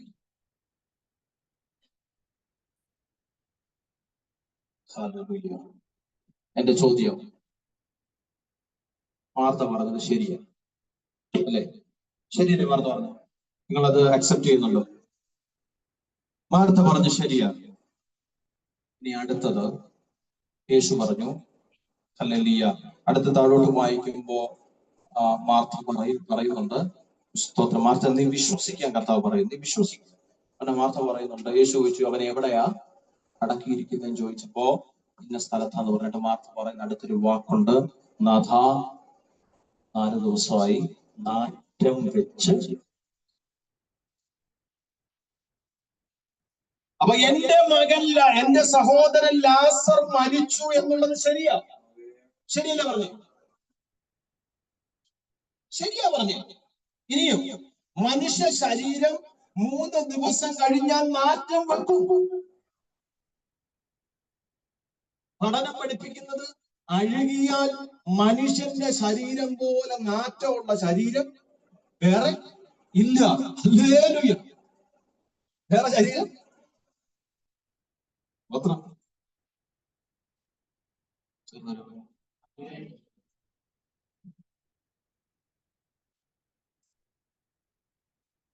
നമ്മുടെ ശരീരം പോലെ മരിച്ചു കഴിഞ്ഞാൽ നാറ്റം വെക്കുന്ന വേറൊരു ശരീരം, അതിനെക്കാട്ടിലും വലിയ കുഴപ്പമില്ലാത്ത മൃഗങ്ങളുടെ നമ്മുടെ പോക്കും വരവ് കണ്ടു കഴിഞ്ഞു.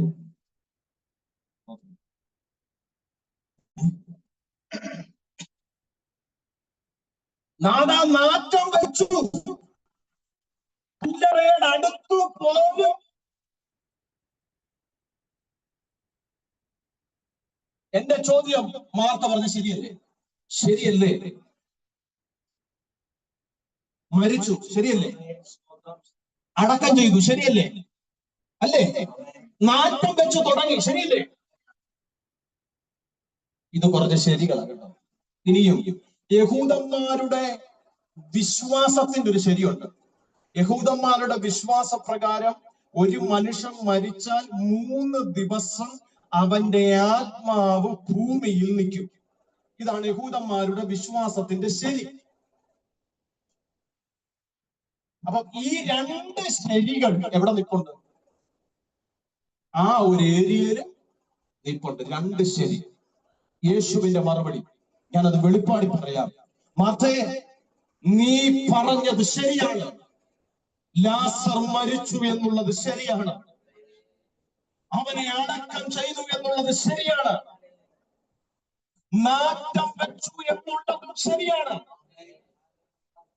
അവന്റെ ആത്മാവ് ഇവിടെ ഇല്ല എന്നുള്ളതും ശരിയാണ്. പക്ഷെ നീ പറഞ്ഞ ശരിയല്ല ഞാൻ ചെയ്യാൻ പോകുന്ന സത്യം. നീ പറഞ്ഞ ശരികളുടെ പുറകെ ഞാൻ കുറച്ച് സത്യങ്ങൾ വെളിപ്പെടുത്തി തരാം. കാരണം ഞാൻ സത്യമാണ്. യേശു വെളിപ്പെടുത്തിയ സത്യം ഇതാണ്. നീ വിശ്വസിക്കാൻ തയ്യാറാണെങ്കിൽ നീ പറഞ്ഞ ശരികൾ അകത്ത് ഒരു മഹത്വം ഇറങ്ങി വരുന്നത് നീ കാണാം.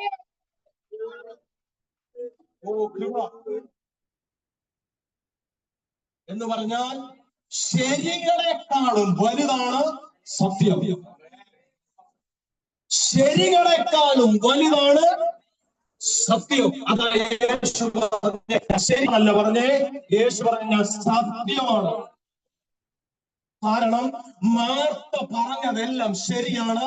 പക്ഷെ ശരിയല്ല വലുത്, സത്യമാണ് വലുത്. ശരിയല്ല വലുത്, സത്യമാണ് വലുത്. എന്റെ ചോദ്യം, ഈ ദൂതിനെ പറഞ്ഞുകൊണ്ടിരിക്കുമ്പോൾ നീ വിശ്വസിക്കുന്നോ അതോ നീ സത്യത്തിൽ വിശ്വസിക്കുന്നോ? ശരികളിൽ നീ വിശ്വസിക്കുന്നു, അതോ ഇന്ന് പകൽ നീ സത്യത്തിൽ വിശ്വസിക്കുന്നു? ഞാനത് കൂടി ചേർത്ത് പറയാം. ശരികളിൽ വിശ്വസിക്കുന്നവൻ ആനന്ദക്കരിക്ക് പക്ഷത്തിൽ കൊണ്ടുപോകും. സത്യത്തിൽ വിശ്വസിക്കുന്നവൻ ചില ഉയർന്നുണ്ടാവും. സത്യത്തിൽ വിശ്വസിക്കുന്നവൻ ചില വിഷയങ്ങളിൽ ഉയർന്നുണ്ടാവും.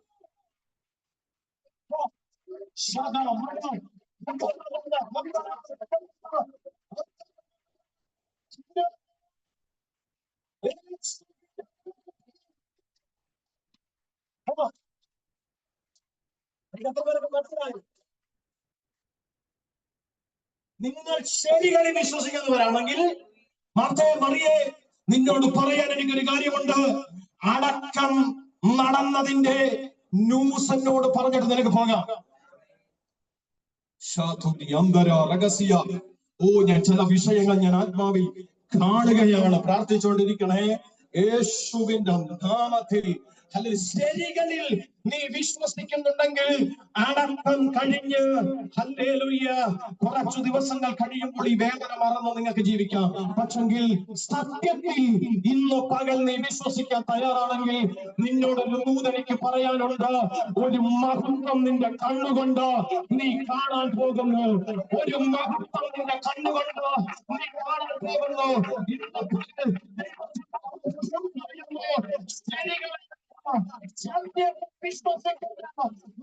വിഷയത്തിന്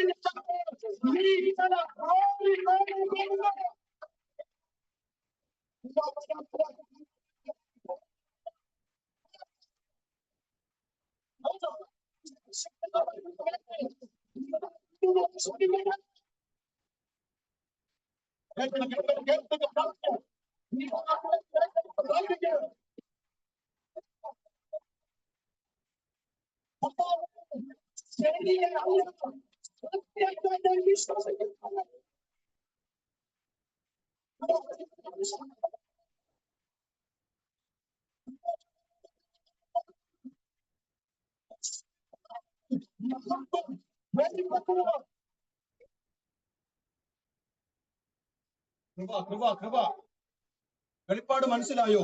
സത്യത്തിന്റെ വെളിപ്പാട് മനസ്സിലായോ? അവൻ മരിച്ചെന്ന് നീ പറഞ്ഞത് ശരിയാ. അവനെ അടക്കം ചെയ്തത് ശരിയാ. അവൻ നാറ്റം വെച്ചു എന്ന് പറഞ്ഞത് ശരിയാ. നിന്റെ ശരികളല്ല ഞാൻ വെളിപ്പെടുത്താൻ പോകുന്നത്. ഞാൻ വെളിപ്പെടുത്താൻ പോകുന്നത് സത്യത്തെയാണ്. ഞാൻ വെളിപ്പെടുത്താൻ പോകുന്നത് ശരിയല്ല. ശരി കേൾക്കുന്നത് മടങ്ങി പോകാനല്ല ഞാൻ വന്നത്. നീ വിശ്വസിച്ചാൽ ഞാൻ സത്യം വെളിപ്പെടുത്തുന്നു. എന്നോട് ദൈവം പറയുന്നു, വിശ്വസിക്കുന്ന നിന്റെ ചില മരിച്ച വിഷയങ്ങൾ ഇന്ന് പകൽ ആത്മാവ് എഴുന്നേൽപ്പിക്കാൻ പോവുകയാണ്. ആത്മാവ് എഴുന്നേൽപ്പിക്കാൻ പോവുകയാണ്.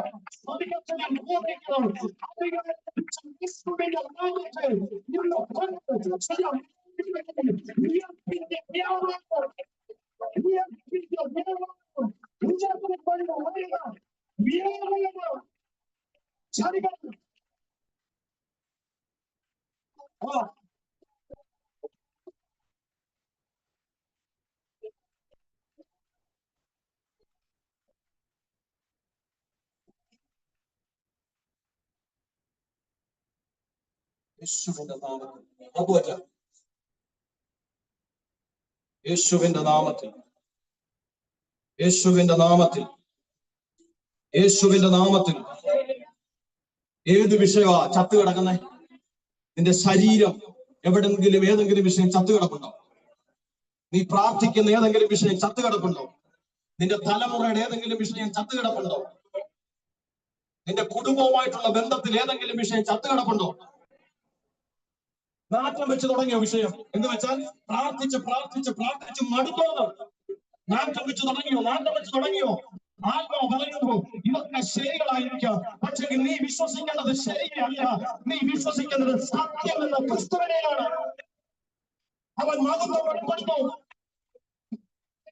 ചത്തു കിടക്കുന്ന ചില വിഷയങ്ങൾ യേശുവിന്റെ നാമത്തിൽ ജീവിച്ചു വരട്ടെ.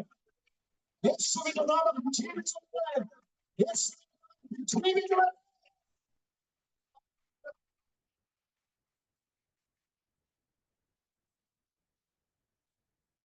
എല്ലായിടും ഒരു പിതാവ്, എന്നെ പ്രാർത്ഥിക്കാൻ ചില വർഷങ്ങൾ പുറകെ വിളിച്ചു. അദ്ദേഹം ഇപ്പോൾ ജീവിച്ചിരിപ്പില്ല, നിത്യതയെ ചേർക്കപ്പെട്ടു. പ്രിയപ്പെട്ടവരെ, അദ്ദേഹം എന്നെ വിളിക്കുന്നത് തളർന്ന് കിടക്കുന്ന കിടക്കയിൽ അച്ഛന് എന്നെ അദ്ദേഹം വിളിക്കുന്നത്. എന്നോട് പറഞ്ഞു, പാസ്റ്ററെ, ഞാൻ തളർന്നു പോയൊരു മനുഷ്യനാണ്, എനിക്ക് വേണ്ടി ഒരു വാക്ക് പ്രാർത്ഥിക്കണം. യേശുവിന്റെ നാമത്തിൽ ഞാൻ ആ അച്ഛന് വേണ്ടി ഫോണിലൂടെ പ്രാർത്ഥിച്ചു. ഒരു സൈഡിൽ മകനും മറു സൈഡിൽ ഭാര്യയെ പിടിച്ചാലേ ആ മനുഷ്യൻ എഴുന്നേൽക്കത്തുള്ളൂ. നിങ്ങൾക്കറിയാമോ, പ്രാർത്ഥിച്ചാമേ പറഞ്ഞു കഴിഞ്ഞ് ഞാൻ പറഞ്ഞ അച്ഛൻ, വിശ്വസിക്ക്, കർത്താവ് നിങ്ങളെ തൊട്ടിട്ടുണ്ട്. മരിച്ചു കിടക്കുന്ന നിങ്ങളുടെ ശരീരത്തെ ദൈവത്തിന്റെ സൃഷ്ടി ജീവിക്കുമെന്ന് പറഞ്ഞു. നിങ്ങൾ വിശ്വസിക്കാൻ പറഞ്ഞു. ഒരു 10 മിനിറ്റ് 15 മിനിറ്റ് കഴിഞ്ഞിട്ട് ആ മനുഷ്യൻ എന്നെ വീണ്ടും വിളിച്ചിട്ട് പറഞ്ഞു, പാസ്റ്റർ പ്രാർത്ഥിച്ചൊരു 2 മിനിറ്റ് കഴിഞ്ഞപ്പോൾ എന്റെ ശരീരത്തിൽ ഒരു ബലം വന്നിട്ട് ഞാൻ തന്നെ എഴുന്നേറ്റ് എന്റെ സഹോദരിയുടെ വീട് വരെ ഞാൻ ഒറ്റയ്ക്ക് നടന്നു പോയി. ഞാനിപ്പോൾ കപ്പിലിരിക്കുക. Hallelujah, hallelujah. എന്നോട് അദ്ദേഹം പറഞ്ഞു, പാസ്റ്ററെ, എത്രയും വേഗം പാസ്റ്റർ ഞങ്ങളുടെ വീട്ടിൽ വന്ന് ഒരു മീറ്റിംഗ് വെക്കാം. ഹല്ലേലൂയ, സ്തോത്രം. അപ്പോൾ ആ മകൻ അവൻ ഇച്ചിരി സുവിശേഷ വിരോധ മനോഭാവമുള്ള അവൻ പറഞ്ഞില്ല, ഒരു പാസ്റ്റർമാരെ ഞാൻ ഇവിടെ കേട്ടത്തില്ല, ഇവിടെ ഒരു മീറ്റിംഗ് വെക്കാൻ ഞാൻ സമ്മതിക്കത്തില്ല എന്നവൻ പറഞ്ഞു. എന്നെ വിളിച്ച അച്ഛൻ പറഞ്ഞു, പാസ്റ്ററെ സങ്കടത്തോടെ. ഞാൻ പറഞ്ഞു, നിങ്ങൾക്ക് മീറ്റിംഗ് വെക്കാൻ ധൈര്യം ഉണ്ടെങ്കിൽ വരാൻ എനിക്ക് ചങ്കുറപ്പുണ്ടെന്ന് പറഞ്ഞു. നിങ്ങൾക്ക് മീറ്റിംഗ് വെക്കാൻ ധൈര്യം ഉണ്ടെങ്കിൽ എനിക്ക് വരാനുള്ള ചങ്കറപ്പുണ്ട്. അല്ലെങ്കിൽ ദൈവം അനുവദിക്കാതെ ഒരുത്തനും എന്നെ തൊടത്തില്ല. RSSകാരന്മാര് ചുറ്റി വളയുന്ന കോട്ടയ്ക്കകത്ത് നിന്ന് യേശു ദൈവമാണെന്ന് പ്രസംഗിച്ചിട്ടുള്ളവനാ ഞാൻ. സ്തോത്രം ചെയ്യുന്നു. അല്ലെങ്കിൽ തല പോയാലും നമുക്ക് വിഷയമില്ല. ഹല്ലേലൂയ. അമ്പലത്തിന്റെ കവാടത്തിന്റെ അകത്തൂടെ പോയിട്ട് അവിടെ ക്രിസ്തുവിനെ ഉയർത്തിയവനാ ഞാൻ. ദൈവദാസന്മാരെ വെട്ടിക്കൊന്ന സ്ഥലത്ത് യേശുവിന്റെ വചനം പ്രസംഗിച്ചവനാ ഞാൻ. പോകേണ്ട സമയത്ത് എത്ര മസിൽ പിടിച്ചാലും പോയേ പറ്റത്തുള്ളൂ. കൊച്ചുങ്ങളെ അത് കണ്ടിട്ട് കൊച്ചുങ്ങളുടെ ഇതിലില്ല, ടിക്കറ്റ് വന്ന പോണം, അത് കഴിഞ്ഞ് പോയേ പറ്റത്തുള്ളൂ. അല്ലെങ്കിൽ നമ്മുടെ ഇരിപ്പ് കണ്ടു കഴിഞ്ഞാൽ നമ്മൾ പോകാത്ത പോലെ സമയമാകുമ്പോ എല്ലാരും എനിക്കൊരു പ്രാർത്ഥനയുണ്ട്, കർത്താവേ നിന്റെ വരവ് വരെ എനിക്ക് പ്രസംഗിക്കണം എന്നൊരാഗ്രഹം ഞാൻ വെച്ചിട്ടുണ്ട്. ദൈവഹിതമാണ്, നടക്കട്ടെ. ഹല്ലേലൂയ. നിങ്ങൾക്കും പ്രാർത്ഥിക്കാം, പ്രാർത്ഥനയ്ക്കൊന്നും ഞാൻ തടസ്സമില്ല. സ്തോത്രം. പക്ഷേ അല്ലെങ്കിൽ പോകത്തില്ലെന്ന് വാശി പിടിക്കരുത്. പിടിച്ചിട്ടും കാര്യമൊന്നുമില്ല. സമയമാകും. ഹല്ലേലൂയ. പിള്ളേരെ ഭാഷ പറയാം, വിസയൊക്കെ ചില ഹല്ലേലൂയ. ഞാൻ ഇന്നാള് എവിടെയോ മീറ്റിങ്ങിന് പോകണം, പിള്ളേര് പറയുന്ന കേട്ട് അമ്മച്ചി പറഞ്ഞ, എന്റെ പൊന്നു മോനെ വിസയൊക്കെ വരാറായെന്ന് തോന്നുന്നു. ആ വീട്ടിൽ വേറെ 2 എണ്ണം പോയിട്ടും അമ്മച്ചി പോയിട്ടില്ല. ഇങ്ങനെ പറയുന്നവരെ സൂക്ഷിക്കണം, അവര് പെട്ടെന്ന് പോകത്തില്ല. ഇനി പെട്ടെന്ന് പോകാതിരിക്കാൻ അങ്ങനെ പറയൊന്നും വേണ്ട. അല്ലെങ്കിൽ ഇനി പാസ് പറഞ്ഞു തന്ന ട്രിക്കാണ് പെട്ടെന്ന് പോകാതിരിക്കാൻ, അങ്ങനൊന്നും അല്ല. ശ്രദ്ധിച്ചു കേട്ടെ. അന്ന് അവിടെ മീറ്റിംഗ് വെച്ചു, ഞാൻ പോയി. പകലും വൈകിട്ടും ഉണ്ട്. പകൽ ശുശ്രൂഷിച്ച് അവനവിടെ ഇരിപ്പുണ്ട്. ഞാൻ നോക്കി വന്ന് ഇവന്റെ മുഖം കടന്നൽ കുത്തിയപോലെ. സ്തോത്രം. അവന്റെ ഇരിപ്പ് കണ്ടു കഴിഞ്ഞാൽ ഹല്ലേലൂയ, സ്തോത്രം, ഹല്ലേലൂയ, എന്നെ ഇപ്പൊ പിടിച്ച് ഹല്ലേലൂയ തകർക്കുമെന്ന മട്ടിൽ അവൻ ഇരുന്നത്. അത് അവന്റെ പ്രശ്നമല്ല, അവന്റെ ഉള്ളിലെ പൈശാചിക ശക്തിയുടെ വിഷയമാണ്. അന്ന് ശുശ്രൂഷിച്ചു. അല്ലെ, പകലത്തെ സെക്ഷൻ മീറ്റിംഗ് കഴിഞ്ഞു. ഉച്ചയ്ക്ക് പ്രാർത്ഥിക്കാൻ ഇരുന്നപ്പോ ഇവൻ പറഞ്ഞു, ഞാൻ ഇരിക്കത്തില്ലെന്ന്.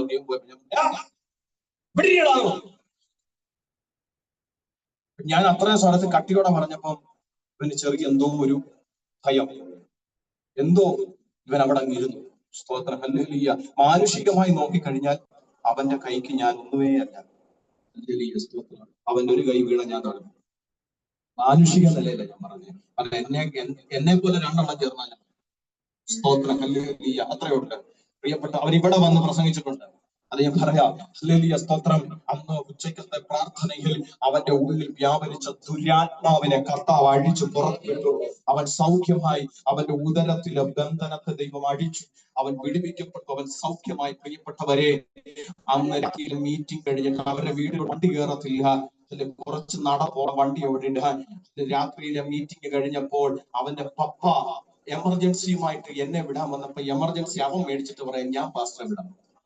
ഇവനാ പറഞ്ഞത്, ആ പുള്ളി ഇങ്ങോട്ട് കയറിയാൽ അല്ലെങ്കിൽ ഞാൻ ഉപദ്രവിക്കാം, ആ പുള്ളിയെ ഞാൻ ഇങ്ങോട്ട് കയറ്റത്തില്ലെന്ന് പറഞ്ഞവൻ അന്നത്തെ ആരാധന ശുശ്രൂഷ പ്രാർത്ഥന കഴിഞ്ഞപ്പോൾ അവൻ പറഞ്ഞു, ഞാൻ ദൈവദാസനെ കൊണ്ടുവിടാം. പ്രിയപ്പെട്ടവരെ, അതിനുശേഷം അവൻ ഇവിടെ വന്ന് പ്രസംഗിച്ചു, അവൻ ഇവിടെ വന്ന് സാക്ഷി പറഞ്ഞു. ഹല്ലേലൂയ. ഞാൻ പറഞ്ഞു വന്നതിന്റെ കാര്യം എന്നറിയാമോ? ചത്തതിനെ തമ്പുരാൻ ജീവിപ്പിച്ചു. പിശാചു കൊന്നിട്ടതിനെ എന്റെ ദൈവം അഴിച്ചു മാറ്റിയിട്ട് എന്റെ കർത്താവ് ജീവിപ്പിച്ചു. അവന്റെ ഉള്ളിൽ യേശുവിന്റെ ജീവൻ കയറി. അതിലേക്ക് വരാം.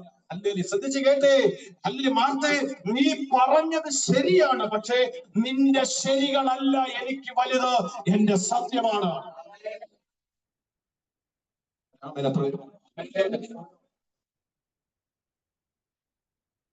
ഗുരു, എന്റെ മകൾ അത്യാസന നിലയിൽ കിടക്കുന്നു, നീ അവക്ക് വേണ്ടി വന്നൊന്ന് പ്രാർത്ഥിക്കണം. യേശുവിന്റെ നാമത്തിൽ. ഇതിന്റെ ഇടയ്ക്കാണ് രക്തസ്രവം ബാധിക്കപ്പെട്ട സ്ത്രീ സൗഖ്യമാകുന്നത്.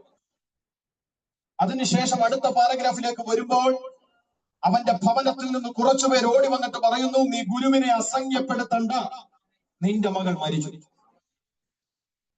എങ്ങനെ മനസ്സിലായി? ഞങ്ങൾ പൾസ് പിടിച്ചു നോക്കിയായിരുന്നു, ഞങ്ങൾ നെഞ്ചിൽ ചെവി വെച്ച് നോക്കിയായിരുന്നു, ഹൃദയമെടുപ്പില്ല, പൾസുമില്ല, മരിച്ചു. യേശുവിൻ നാമത്തിൽ. അവർ പറഞ്ഞത് ശരിയാണ്, അവർ പറഞ്ഞത് ശരിയാണ്. ആ കുഞ്ഞ് മരിച്ചു എന്നുള്ളത് ശരിയാണ്, ആ കുഞ്ഞിന്റെ പൾസ് പോയെന്നുള്ളത് ശരിയാണ്, ആ കുഞ്ഞിന്റെ ഹൃദയം ഇടുപ്പ് എന്നുള്ളത് ശരിയാണ്. പക്ഷെ യേശു പറഞ്ഞത് കേട്ടോ? യേശു പറഞ്ഞത് കേട്ടോ? യേശു പറഞ്ഞു, ഭയപ്പെടണ്ട, വിശ്വസിക്കുക മാത്രം ചെയ്യുക.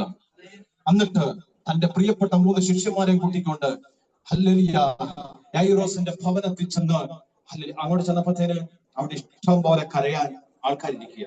യേശു കർത്താവ് പറഞ്ഞു, ഇതിനെല്ലാം പുറത്താക്കാൻ പറഞ്ഞു, ഇതിനെല്ലാം പുറത്താക്കാൻ പറഞ്ഞു. അപ്പനെയും അമ്മയെയും ശിഷ്യന്മാരെയും കൂടെ കയറ്റി യേശു ക്രിസ്തു പറഞ്ഞു, കരയണ്ട. ശരി, പൾസില്ല എന്നുള്ളതായിരിക്കണം, ശരി, ഹൃദയമിടിപ്പ് ഇല്ല എന്നുള്ളതായിരിക്കാം, ശരി, മരിച്ചു എന്നുള്ളതായിരിക്കാം. പക്ഷെ ഞാനൊരു സത്യം പറയാം, മരിച്ചിട്ടില്ല. കേട്ടോ? യേശു ശരിയുടെ പുറകെ പോയില്ല, യേശു സത്യം വെളിപ്പെടുത്തി, മരിച്ചിട്ടില്ല, അവൾ ഉറങ്ങുകയത്രേ. യേശു അവളുടെ കൈക്ക് പിടിച്ചിട്ട് പറഞ്ഞു, എഴുന്നേൽക്കുക. ഞാനിത് പറഞ്ഞുകൊണ്ടിരിക്കുമ്പോൾ നിന്റെ കരം പിടിക്കാൻ ഒരു ദൈവശക്തി എന്ന പകൽ ഇറങ്ങി വരികയാണ്. ഞാൻ ആത്മാവിൽ നിന്നോട് പറയുന്നു, ഹല്ലേലൂയ, മരിച്ചു എന്ന് നീ വിധിയെഴുതിയ ചില ശരികളുടെ മുമ്പിൽ യേശു പറയുന്നു, അത് ശരിയായിരിക്കും, പക്ഷെ സത്യം അതിനെ എഴുന്നേൽപ്പിക്കും, സത്യം അതിനെ എഴുന്നേൽപ്പിക്കും, സത്യം അതിനെ എഴുന്നേൽപ്പിക്കും. ഓ ഹല്ലേലൂയ. ഞാൻ നല്ല ആത്മാവിന്റെ ആവേശത്തിലാണ് പ്രസംഗിക്കുന്നത്. ഞാൻ എപ്പോഴും ഇങ്ങനെ പ്രസംഗിക്കാറില്ല, പക്ഷെ ശക്തമായ കർത്താവ് ചിലത് ചെയ്യുന്നു, ഞാൻ കാണുന്നുണ്ട്. അതുകൊണ്ടാണ് ആത്മാവിന്റെ ഒരു ആവേശം എന്റെ അകത്ത് ജ്വലിക്കുന്നത്. പ്രിയപ്പെട്ടവരെ, നിങ്ങൾ ശക്തമായിട്ട് പ്രാർത്ഥിക്കുക. ഹല്ലേലൂയ. എന്നോട് കർത്താവ് പറയുന്നു, ഭയപ്പെടേണ്ട, നീ ശരിയെ വിശ്വസിക്കാതെ സത്യത്തെ വിശ്വസിക്കുക. അവൻ എഴുന്നേൽപ്പിച്ചു.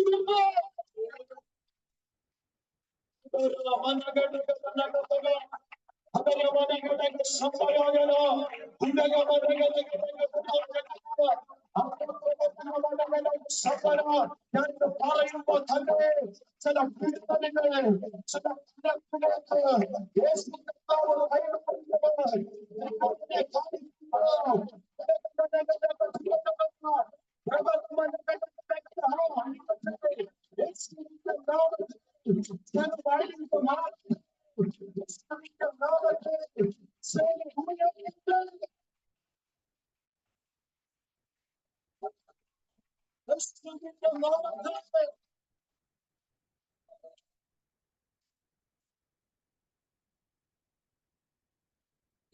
ഇവിടെ പ്രാർത്ഥനയ്ക്ക് വന്നുകൊണ്ടിരുന്നു, ഇപ്പം വരുന്നില്ല.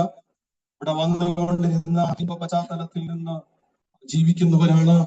അവരിവിടെ വന്നപ്പോൾ യേശു എന്നോടൊരു കാര്യം പറഞ്ഞു, പാസ്റ്ററെ, എന്റെ കൊച്ചുമകൻ അല്ല നടക്കത്തില്ല, എന്റെ കൊച്ചുമകൻ നടക്കത്തില്ല, ഞങ്ങൾ എടുക്കണം അവനെ, അവന്റെ കാലുകൾക്ക് ബലമില്ല, അവൻ നടക്കത്തില്ലെന്ന് ആ സഹോദരി എന്നോട് പറഞ്ഞു. ഞാൻ പ്രാർത്ഥിച്ചു, പരിശുദ്ധാത്മാവ് എന്നോട് പറഞ്ഞു, ഹല്ലേലൂയ, ഇത് നിന്നയ്ക്കല്ല, ഇത് മഹത്വത്തിനാണെന്ന് ദൈവത്തെ കാണിക്കുന്നത്. ഇത് നിന്നയ്ക്കല്ല, ഈ ഒരു വിഷയം ഒരു ദൈവപ്രവർത്തിയായി മാറുന്ന ഒരു കാഴ്ച ദൈവം എന്നെ കാണിക്കുന്നു. ഞാൻ പറഞ്ഞു, നിങ്ങളുടെ കുറവുകൾ നിങ്ങൾ ഏറ്റുപറഞ്ഞത് പ്രാർത്ഥിച്ചേ. ഞാൻ പ്രാർത്ഥിക്കാമെന്ന് പറഞ്ഞു. ആ കുഞ്ഞിന് വേണ്ടി പ്രാർത്ഥിച്ചു. അടുത്ത ബുധനാഴ്ച, നെക്സ്റ്റ് വീക്ക് ബുധൻ, അവർ വന്നിട്ട് എന്നോട് പറഞ്ഞു, പാസ്റ്റർ ഒരു സംഭവം നടന്നു. ഞാൻ ചോദിച്ചു, എന്താ? ഹല്ലേലൂയ, ഹോളിലിരുന്ന കുഞ്ഞാണ്. ശ്രദ്ധിച്ചേ, ഹോളിലിരുന്ന കുഞ്ഞാണ്.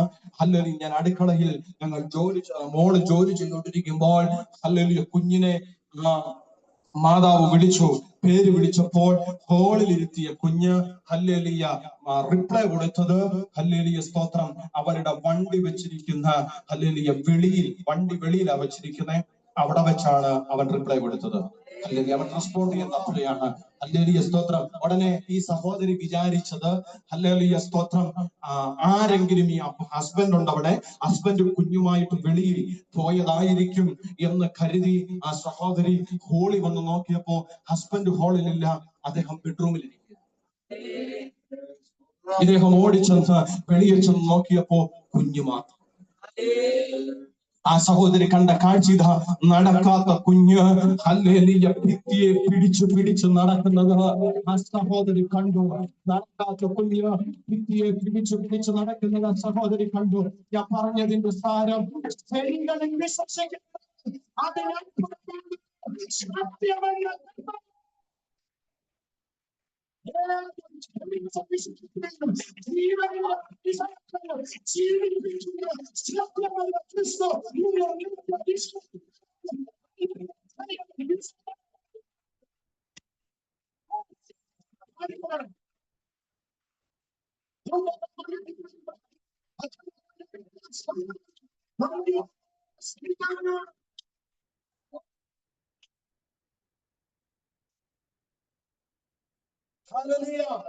നിങ്ങൾ വിശ്വസിക്കണം. അന്ന് ചെയ്ത ദൈവത്തിന്റെ ശക്തി ഇന്ന് ജീവിക്കുന്നു. അന്ന് ഇന്ന് ജീവിക്കുന്നു. ഇന്ന് ജീവിക്കുന്നു.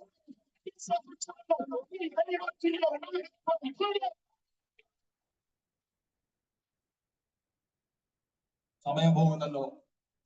മൂന്നാമത് പറഞ്ഞിരിക്കുന്നു, ഞാൻ ജീവനാകുന്നു.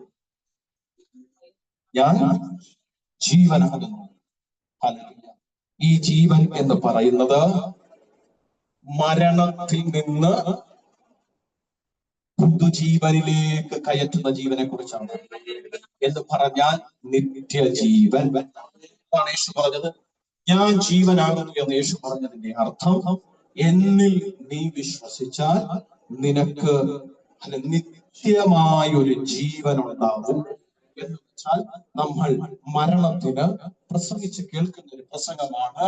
ഹല്ലേലൂയ, 6 അടി മണ്ണിൽ, ഹല്ലേലൂയ, 6 അടി മണ്ണൊന്നും ഇല്ല, സെല്ലാണ്. അല്ലെങ്കിൽ ഈ സെല്ലിനകത്താണേലും 6 അടി മണ്ണിനകത്താണേലും ഹല്ലേലൂയ മനുഷ്യനെ കുഴിച്ചിടുമ്പോൾ, മനുഷ്യൻ മീൻസ് കർത്താവിനെ വിശ്വസിച്ച് രക്ഷിക്കപ്പെട്ട് സ്നാനപ്പെട്ട് ഹല്ലേലൂയ ദൈവകൃപയിൽ ജീവിച്ച ഒരു വ്യക്തിയെ ആ മണ്ണിൽ കുഴിച്ചിടുമ്പോൾ അഭിഷേകന്മാർ പറയുന്ന ഒരു കാര്യമുണ്ട്, കാഹളം ധ്വനിക്കുമ്പോൾ. പ്രത്യാശയുള്ളവർ മാത്രം രാമേ പറഞ്ഞേ, കാഹളം ധ്വനിക്കുമ്പോൾ ക്രിസ്തുവിൽ മരിച്ചവർ മുൻപേ ഉയർന്നു. ആ ജീവനായി ജീവൻ. 6 അടി മണ്ണുകൊണ്ട് തീരുന്ന ജീവനെ കുറിച്ചല്ല യേശു പറഞ്ഞത്, ഞാൻ ജീവനാണെന്ന് ക്രിസ്തു പറഞ്ഞത്. മരണമില്ലാത്തൊരു ജീവൻ എന്റെ അകത്തുണ്ട്. മരണമില്ലാത്തൊരു ജീവൻ എന്റെ അകത്തുണ്ട്. മരണമില്ലാത്തൊരു ജീവൻ എന്റെ അകത്തുണ്ട്. ആ ജീവനെ ഞാൻ നിങ്ങളെ സ്മരിക്കുന്നു. ഈ ലൈവിൽ നിന്ന് ഞാൻ പറയുന്നു, അല്ല, മരണമില്ലാത്തൊരു നിത്യമായ ജീവനിലേക്ക് നിനക്ക് പ്രവേശിക്കണമെങ്കിൽ നീ ജീവനായ യേശുവിനെ സ്വീകരിക്കണം. രക്ഷിക്കപ്പെട്ട് സ്നാനപ്പെട്ട് പരിശുദ്ധാത്മാവിനെ പ്രാപിച്ച് വിശുദ്ധിയോടെ വേർപാടോടെ വിശ്വസ്തയോടെ ക്രിസ്തീയ ജീവിതം നയിക്കുന്നവരോട് ആത്മനിറവിൽ ഞാൻ ഡിക്ലെയർ ചെയ്യുന്നു, മരിക്കുന്നത് നിനക്ക് ലാഭം.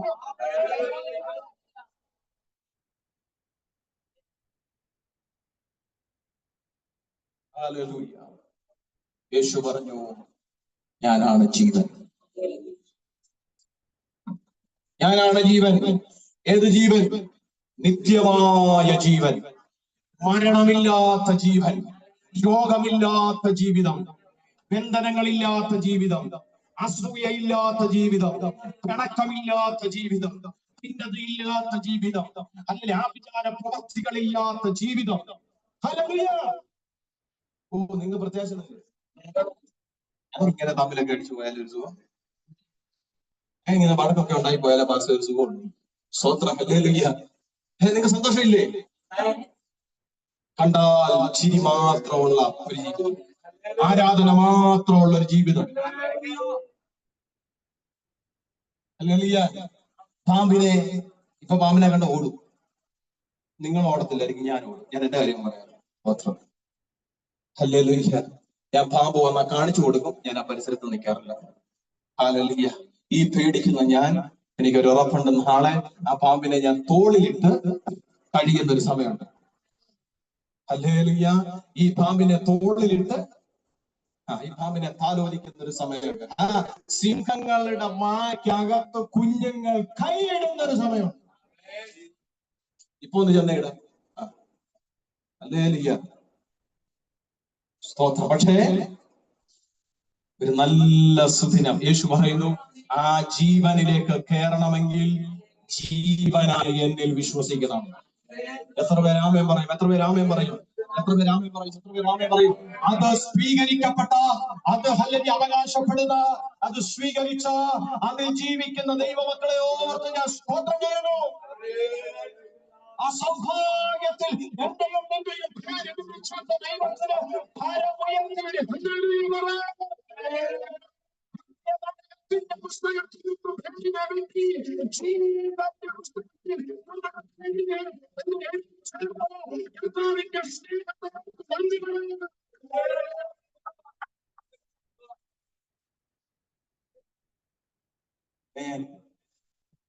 ഒരിക്കൽ ഡോക്ടർ മെറിൽ അദ്ദേഹം പറഞ്ഞൊരു സ്റ്റേറ്റ്മെന്റ് ആണ്, അല്ലെ, വഴിയില്ലെങ്കിൽ, അല്ലെ, സ്വന്തം വഴിയില്ലാതെ യാത്രയില്ല,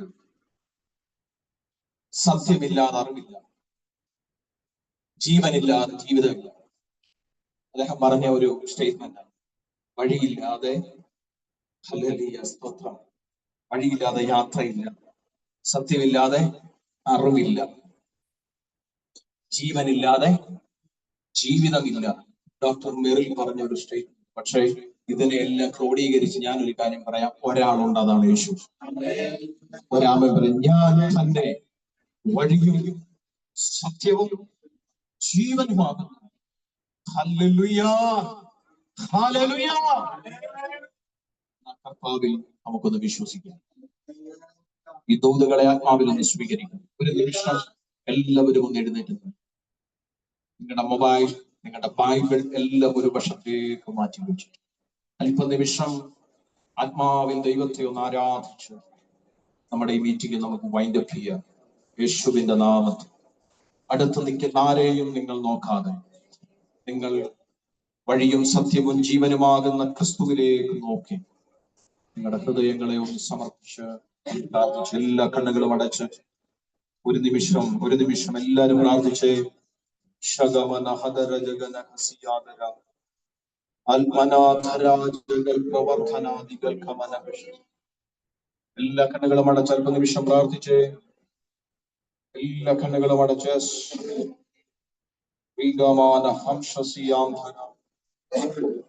അൽഗന രഹസ്യ